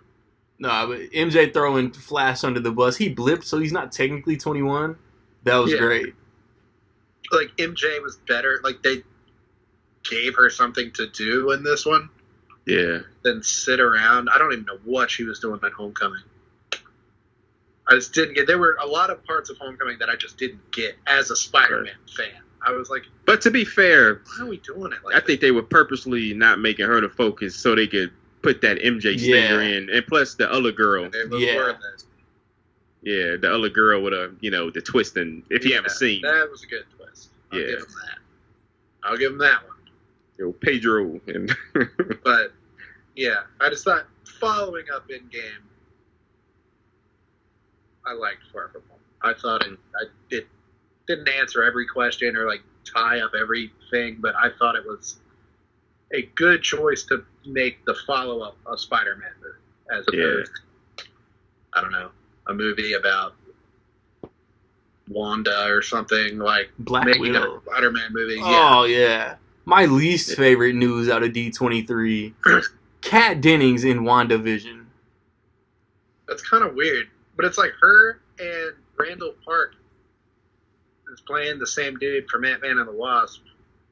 What? Like, Gemma Chan gets to play two completely different characters, but let's bring Randall Park back as the exact same guy. Like, I don't know. It'll be fine. It's not like they don't have it figured out. Yeah. But it just seems weird. It just seems, continuity's sake. It's like, well, let's give them something to do. But you know what, Randall Park, I wasn't the biggest fan of, and also, speaking of which, the opposite effect. So Ant-Man and the Wasp came out after Infinity War, right? I think it kind of, the hangover went the opposite direction, whatever the hell you want to call it. And, you had Infinity War, Ant-Man and the Wasp, and, very tonally different. Yeah. But Randall Park, I think he has one of the funniest scenes in the movie with Paul Rudd at the end. I'll be seeing you. That scene. Like, what, you want to... Did you want to go? I think that was real funny. It's Paul Rudd. He's one of those Bill Hader guys that just improves everything. Yeah. And so let's put him in the show with comedy mastermind Paul Bettany. Like, I guess. But, like, they've got it figured. Like, it's going to make sense. It won't be, like, that much eye roll. Like, oh, well, I guess Detective whoever, he's in this. Right. I can't figure out what that show in particular is going to be about. A WandaVision? Not really. I mean, they were only in, like, Berlin or wherever they were hiding out for, like, 5 minutes. It's just going to be that? That sucks. Basically, I don't know. Yeah, because that sucks. Catherine Hahn as the nosy neighbor. Yeah. Whatever that means. Is that her character? I think that's how she was described. Yeah, so it's gonna be. That's what I've heard. It's gonna be a lot to think about. WandaVision was described from like the sizzle reel they showed as like a Dick Van Dyke-esque sitcom mixed with MCU stuff. So tell me this, fellas. Besides Loki, what's the most anticipated Marvel Studios show? Well, it was What If for me. Now sign me up for Moon Knight. Yeah. I think Bucky or Falcon and the Winter Soldier has potential to be really cool. Bringing Yeah. back The Zemo and Agent 13, and they just they announced Wyatt Russell as somebody I forget. That, like, yeah, just picking up where Civil War kind of left off. That's kind of the coolest thing about the series, like the shows to me, is that, you know, these individual movies are all kind of stepping stones, like I said, to Infinity War and just these big movies. But there's so much happening in these little movies that now we can explore without having to just make a whole movie. Right. It's like, shouldn't we check back on Zemo? It's like, yeah, but we can't make a movie about that. Right. It's like, now we can just make a little side story. It's like, where did Loki go? It's like, well, we can't put that in a Thor movie. So we can give Loki a series. Right. At the end. It's like, if you see it, great. If you didn't see it, you can still watch the movies. The end of the Loki show will play into Love and Thunder. You think? I think. No, but Yeah, I also guess you can't not have Loki in a Thor movie. Yeah, like fangirls will riot if Loki's not in that Thor movie. I also heard Jeff Goldblum hinted that he might be in it. I wouldn't hate which it. is kind of great. That's Yeah. news to me. So answer me this question. This We question, fell off summer movies so hard. Yeah, right? I'm in the back of Right my back head on like, the how mark. can I We haven't steer it talked back? about for 5 minutes. Spider-Man. Right. But since we snuck back into Marvel Studios, it's never really been confirmed. Well, I want hard confirmation. So was the Collector dead or what? Wait, what was that? I missed it. I'm The sorry. Collector, Benicio del Toro.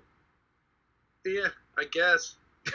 It's random as hell, I know. I don't know, yeah. He was like that. Well, I assume. You gotta make a show about him. Like, somebody's gonna ask me, like, is he dead? It's like, Right. no, but we can't put that in a movie. Like, we don't have to, sir. Yeah, but like you said, I think I mentioned that a long time ago. Like Zemo, Justin Hammer, if he's still alive, the Collector.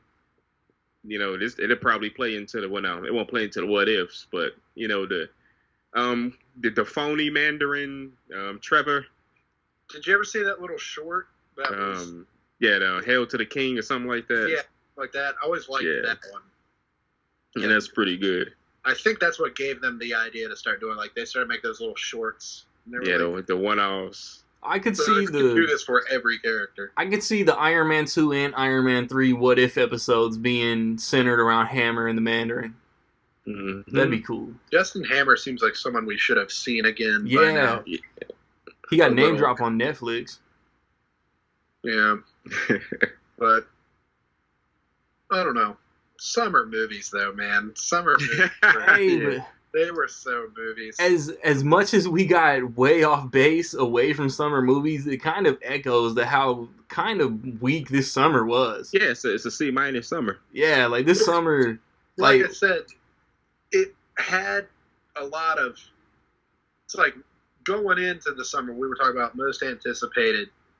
And like I said, I wasn't even let down by most. I really liked Aladdin more even than I thought I was going to.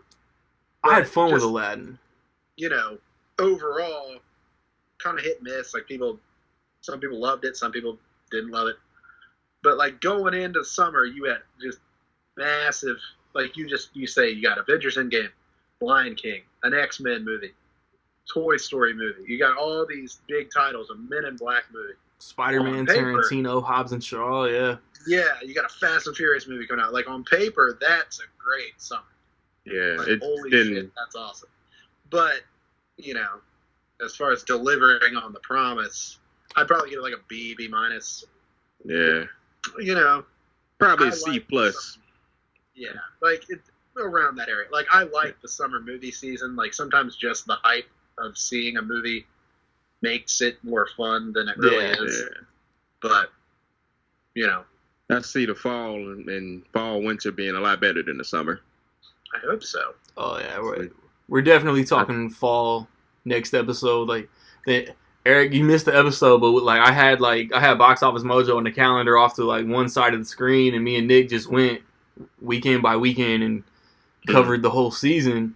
I just have to figure out what the window is going to be for fall. Like, do I go into December or is it September, October, November?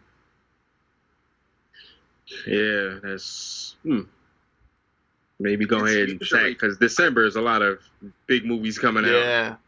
Yeah. God. I'm gonna have to Google what is the fall movie season. Yeah, specifically. What is fall? Fall is autumn. Autumn. You're gonna go and because Jumanji and Star Wars alone in December. Yep. And then I always hate when big movies come out in December because it's like I can't focus on Christmas. The Lord. I swear, man, that's a segue to put a cap on it though, man. Next episode, fall movie preview. When I get back, I will shed all my tears over the late breaking Andrew Luck saga, as well as trying to predict this upcoming NFL season, man. Reg League.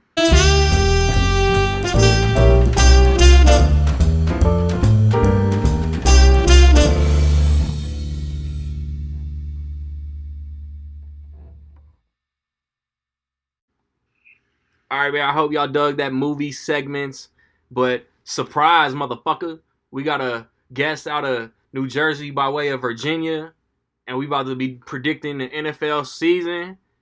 Legacy, man. Facts. Legacy in the building. What's going on? And in case you guys didn't know, he runs a fantasy football league that I am back champion in, and it's about to be another two-back. But enough of all that, man. We about to we about to start with the AFC like I always do. And I mean, I got Patriots, Jets, Bills, Dolphins. Cause I hate to say it, but Patriots have had this division on lock for like 20 straight seasons, give or take one or two. You got to give it to them until somebody takes it. And Le'Veon Bell will improve the Jets, but he ain't about to give them the division. And the Bills... It's the Patriots. It's the Patriots, man. All the way. Bills are a question mark. The Dolphins are predicted to be one of the worst teams in the league. They coach out there playing Jay-Z, trying to troll the players. Mm-hmm. You got same thing? I got the same thing, man. There's no argument there. Like, none. Like, that's... Patriots, man. That's what we're going to get. AFC North, I got Browns, Ravens, Steelers, Bengals. Because, I mean, like, Baker's just going to get better. They got Odell Beckham, so their offense is going to be better. They're going to, like, halfway through the season, they're going to get, what's-his-face from the Chiefs? Kareem Hunt. Kareem Hunt, yeah. So the Browns are going to be nasty. And then... I got the Ravens second just because, I mean, blindfold play pin and tail on a donkey between the Ravens and Steelers. I think I picked the Ravens just because the Steelers going to hurt without Antonio Brown.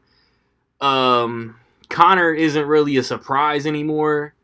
So I just think the Steelers are going to suffer a little bit. And then who knows with the Bengals. The Bengals are going to be trash. Like always. Just like that. The Bengals are going to be trash. I have the Browns winning that division. I think the Browns are going to be really good. But at the same time, I still have the Steelers being really good too. I feel like the Browns are going to be in a dogfight with the Steelers over that division. Yep. And because I think Connor is still really good. They still got Ben Roethlisberger. They still got Juju Schuster. So because the Steelers still got that offensive firepower, like I still think that they're gonna fight for that division because they've always been the best team in that division. So I'm gonna go Browns Steelers, but I wouldn't be surprised if the Steelers win that division. Okay. AFC South, and this is where I pour my heart out.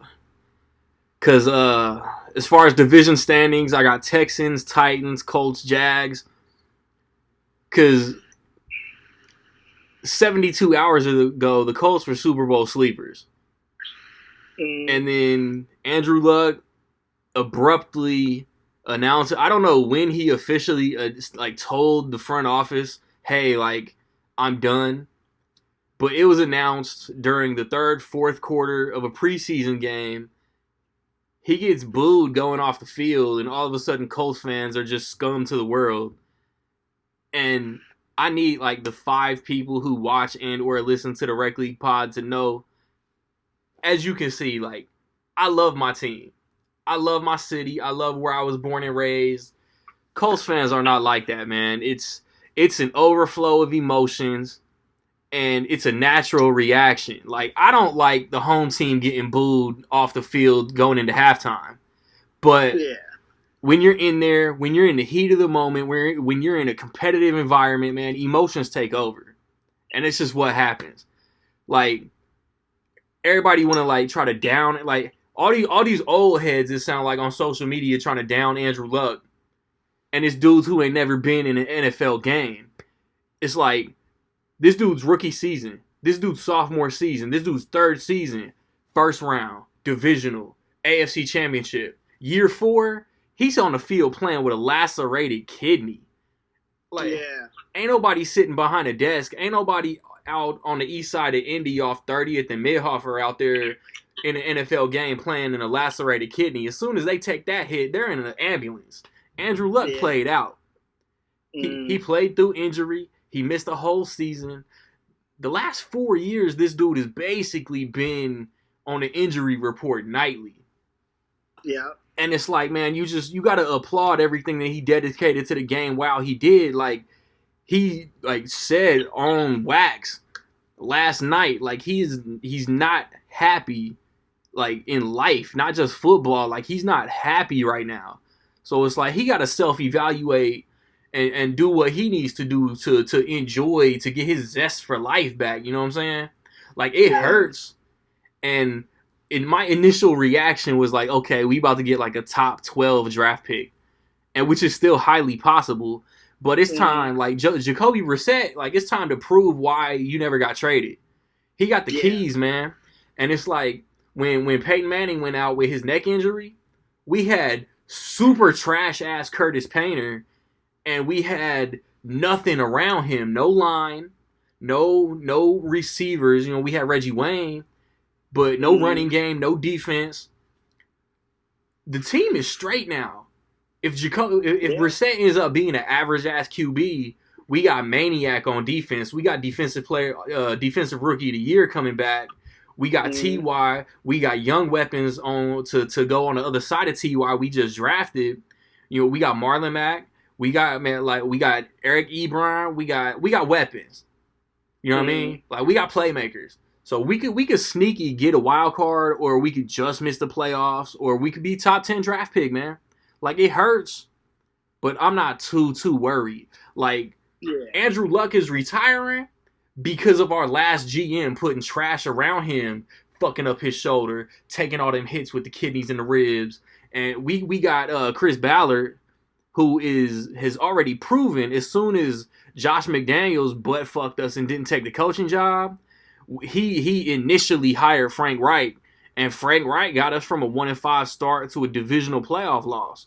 Like, that's why I'm not worried, because we got brains in the office now. So, but as you know, you a Cowboy fan, like, as somebody on the outside, not exactly in touch with that fan base, like, how did you take all of this? Like for me, like, I'm always like in the know with the Colts, because you and Jake are from Indy, and I'm so I'm always, you like a fan in law, you know what I'm saying? Yeah, like, I root for them, like, from a distance, because my boys love them. You know what I mean? My boys are from Indy.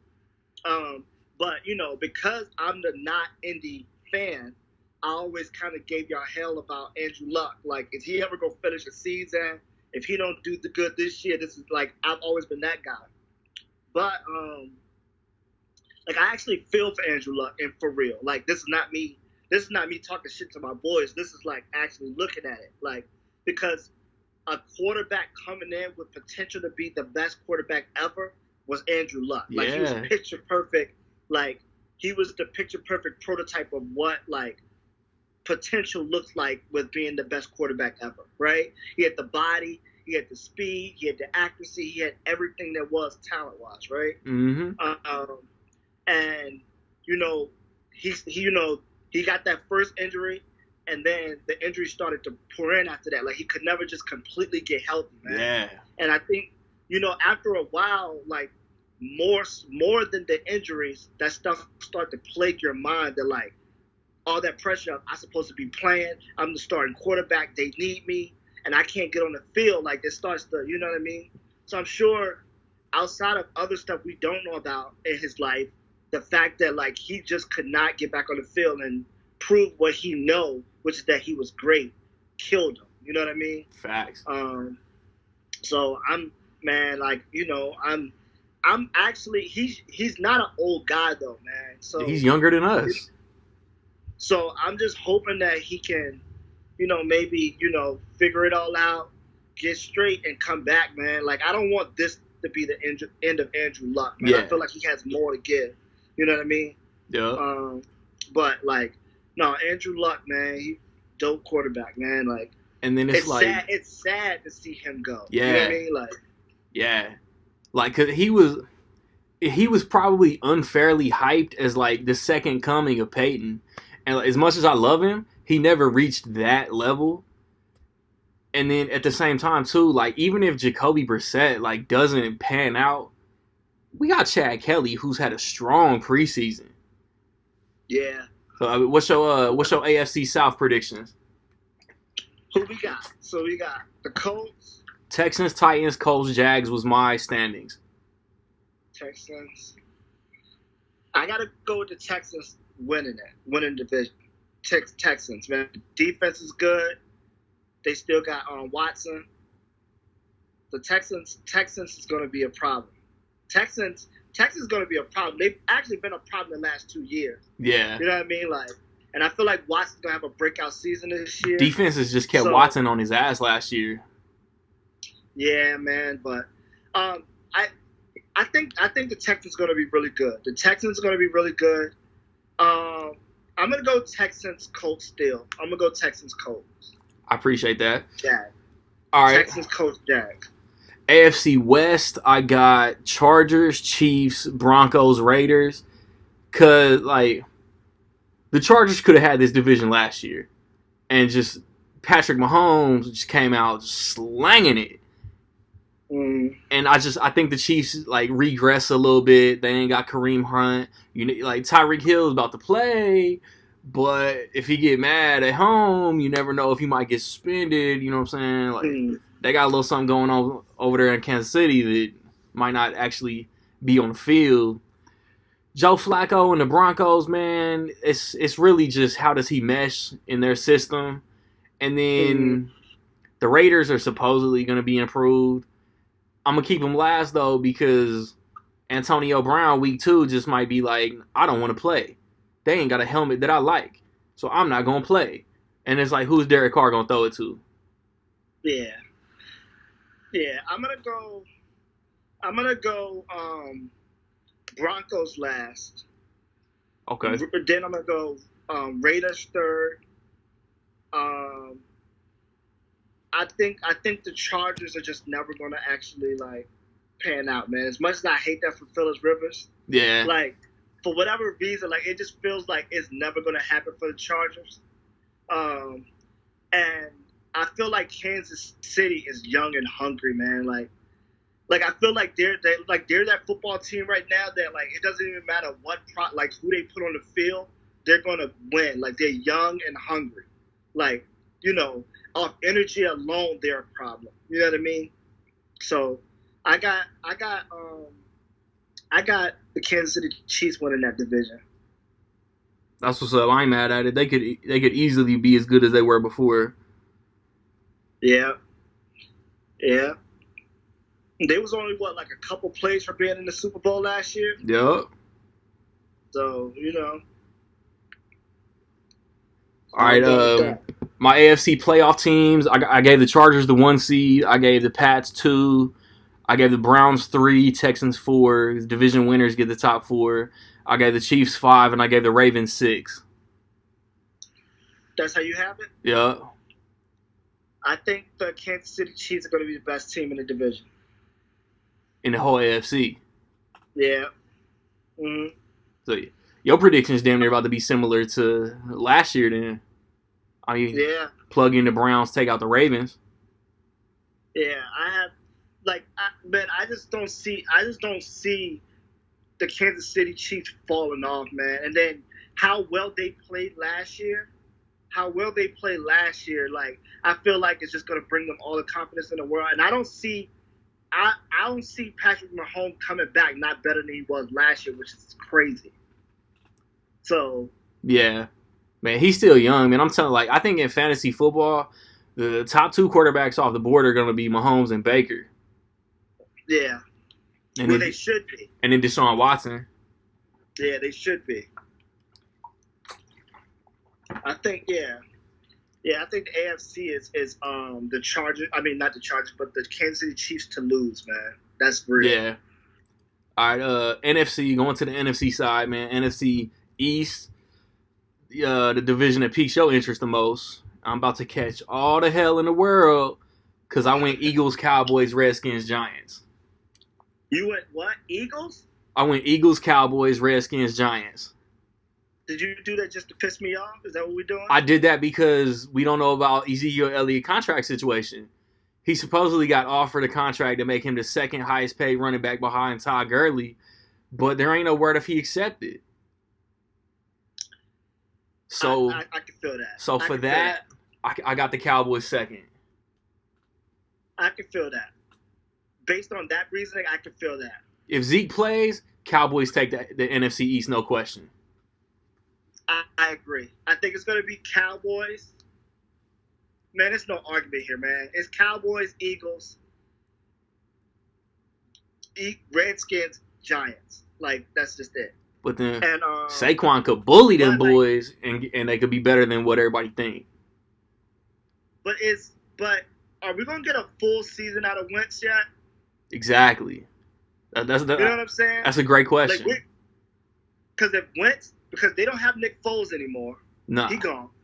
So if Wentz goes down this year, they don't have that quarterback that can step in. I don't even know who their backup is now. Yeah. So, they don't really have I always felt like as long as they had Nick Foles, they were going to always be in it.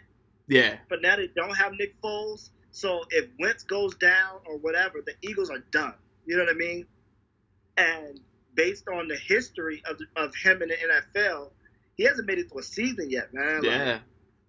So it's facts.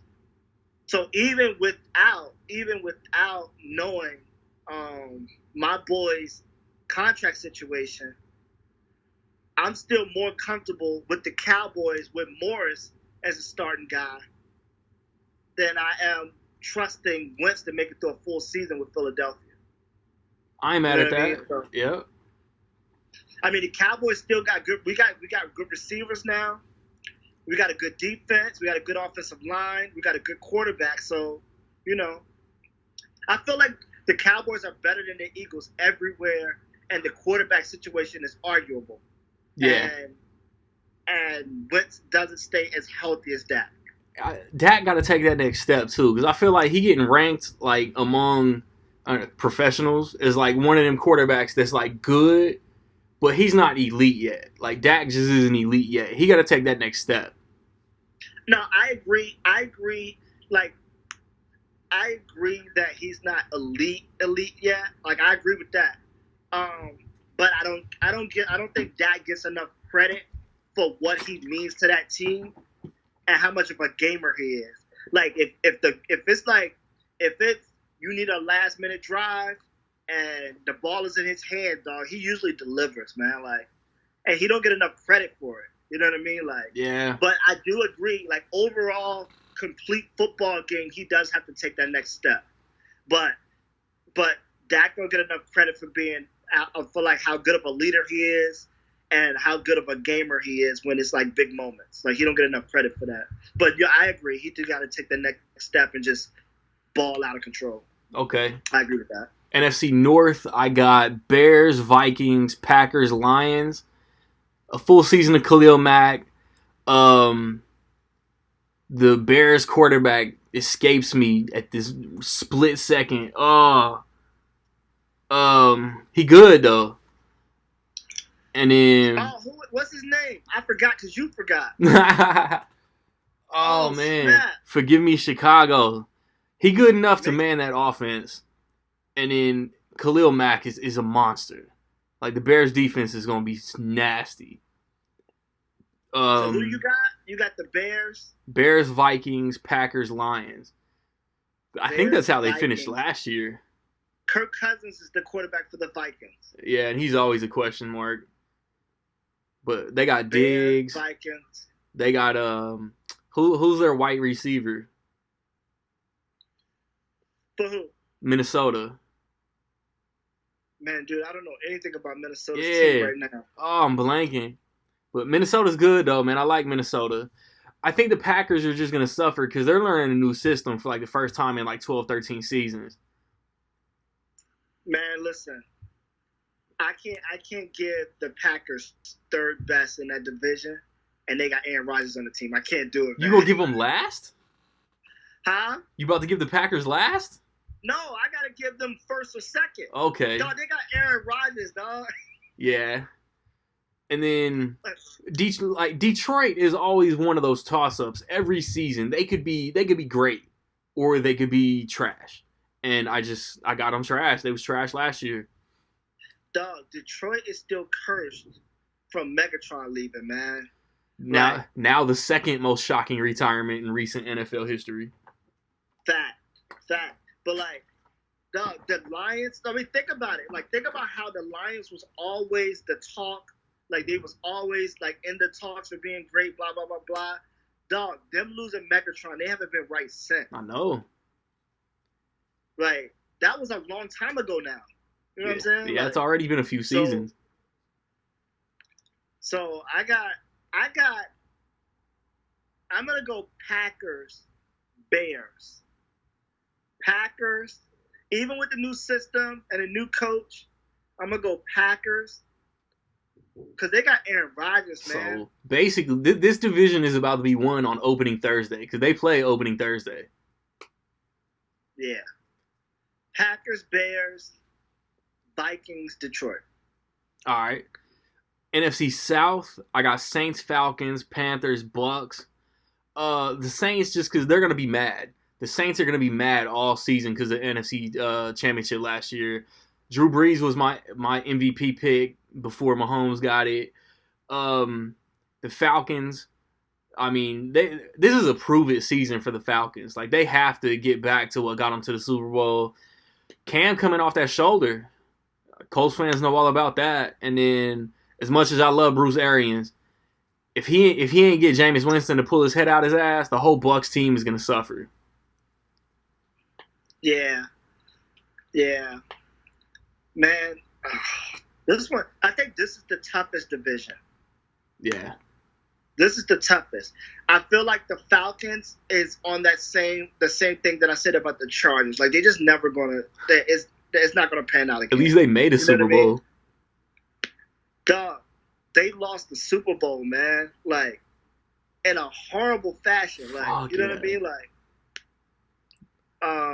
you're the loser of the only overtime Super Bowl ever. Yeah, like, you know what I mean? Like, they lost like, they hadn't won. You know what I mean? Like, so I don't think they're gonna recover from that. I really don't. Yeah. So I'm going to go Saints. Cam Newton has a crazy year. I'm going to go with the Carolina Panthers. And then I'm going to go with the Falcons being the third best team. Okay. And Tampa Bay don't matter. All right, NFC West, I got Rams, Seahawks, Niners, Cardinals. Rams take a little bit of a dip. Like, they was the talk of the league last year. I think they take a little bit of a couple steps back, but they're still going to win the division. I don't know what happens with Seattle. They could be third, but I got them second.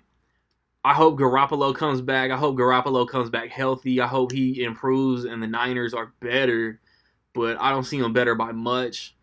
And then the Cardinals with Kyler Murray, number 1 overall pick. they traditionally, the number one overall pick is traditionally on a bad team the first year he plays. And even though they got Crabtree to go on the other side of Larry Fitz, they still gonna be looking for that number one pick again next year. Yeah. Yeah, I got Rams winning division easy. Dog, the Rams they're that other Too nice. Like if you have Kansas City being that young, hungry team that like the Rams are the other one. Yep. Like they're the second young, hungry team that they just not gonna stop, man. They're gonna keep coming. Like the Rams are gonna be good for a long time. So I'm gonna go Rams. I just wish Seattle would get Russell Wilson a line, man. This dude has to run for his life every year, dog. He gonna keep running because he just took all their money. And produce, but they also didn't put nothing around him either. He's had to produce with players we ain't never heard of every year, and every year he's right there in the playoffs, or you know what I mean? Like he's right there every year. Like Russell Wilson's incredible, man. Let's just keep it real. That dude's incredible. Like, I don't think he's ever gonna get the credit for how good he actually is either. Nah, probably not. Rams, Seahawks. 49ers, man. I'm gonna go 49ers third. Okay. So we got the same NFC West then. Playoffs, I went Saints 1 seed, Bears 2, Rams 3rd, Eagles 4th, Vikings 5th, and Falcons 6th. I'll agree with you with. Oh, I don't know if I agree with any of that. You got the Falcons? Yeah, I put the Falcons in the playoffs. Wild card. Dog, the Eagles are not going over the Cowboys, man. That's not gonna happen. Now, I'm not even saying that as like as a fan. Like I'm saying, like, dog, they're just not better than the Cowboys. As soon as I push submit, it's gonna get reported that Zeke accept his contract, and then all my predictions is gonna be trashed. Like, I honestly believe, dog. Like, I honestly believe, like, the Cowboys made good moves, man. And don't forget they got Jason Witten back. True. So they got a Hall of Fame proven tight end back. True. They got all their receivers coming back, and our receivers, Amari Cooper, everybody showed out last year. Yeah. And then we drafted a young kid on the other side, and our running back situation, even with Elliott being out, we're not going to be as good without Elliott, but we still got a good running game without him. But the Eagles are just not better than, like, other than Wentz. Like, what can you say about the Eagles? They got what's his face? Deshaun. Yeah, Deshaun Jackson. Dog, come on, stop. Deshaun Jackson went back to Philly. No more. And then Ertz. Ertz is arguably top 3 tight end in the league. Ertz is the problem. I'll give you that. Ertz is money. For MVP, I didn't want to go quarterback for MVP, so I went Khalil Mack. You have Khalil Mack as MVP? Yeah, even though only quarterbacks ever win MVP. I feel like this is a Cam Newton year, man. Like the Panthers need a bounce back. I would love if Cam balled out. The last time Cam was really healthy, they went to the Super Bowl. You know what I mean? And he lost his mind that whole season. Yep. But that was already, like 4 seasons ago? Peyton Manning's last season? Yeah. And then my Super Bowl prediction is Chargers Saints. Even though you already said it ain't never going to happen for Phillip Rivers. You got Chargers Saints? Yeah, I went way off the wall. MVP and Super Bowl predictions, I went way out of left field. My heart want to say Kansas City Cowboys, but I think it's going to be Kansas City Saints. That'd be dope. That was a possibility last season. Yeah, so that's what I got. And I hope the Chargers come out and play mad all season too, because they went into New England in the playoffs and got punked. Dog, this is not going to happen for the Chargers, man. You right. And the Chargers are not going to beat Kansas City, man. That's not going to happen. They play twice. They ain't going to beat them, man. I bet you they lose both of those games. Man, so that's it, man. Hit the voice message, hit the comment section, give us your predictions, division winners, playoff seeding, MVP, Super Bowl prediction. My guy Legacy, he once a calendar season, he jumps on the podcast. And look, man, I'm trying out here. If you don't jump on the NBA predictions in 2 episodes from now, I'm gonna send you some very graphic hate texts. It's gonna be there. I'm gonna be there. When I get back, I'm gonna drop some bars. I'm gonna talk about some of these hip hop releases that I've been trying to listen to. Man, it is Rec League. Stay tuned.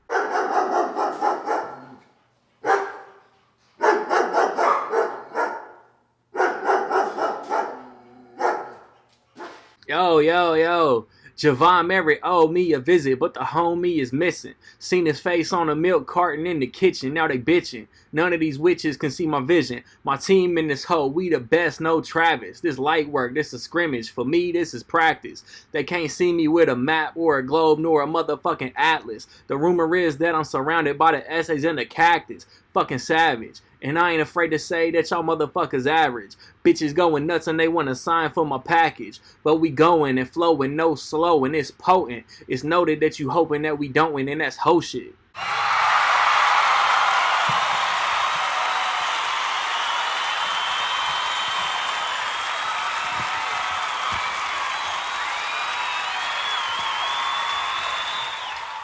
Alright, man, let me wrap this episode up, put a bow on it real nice, man. It's been a long one, it's been a fun one, and I hope that y'all stayed in it, you know what I'm saying? I hope that y'all rode it out with me.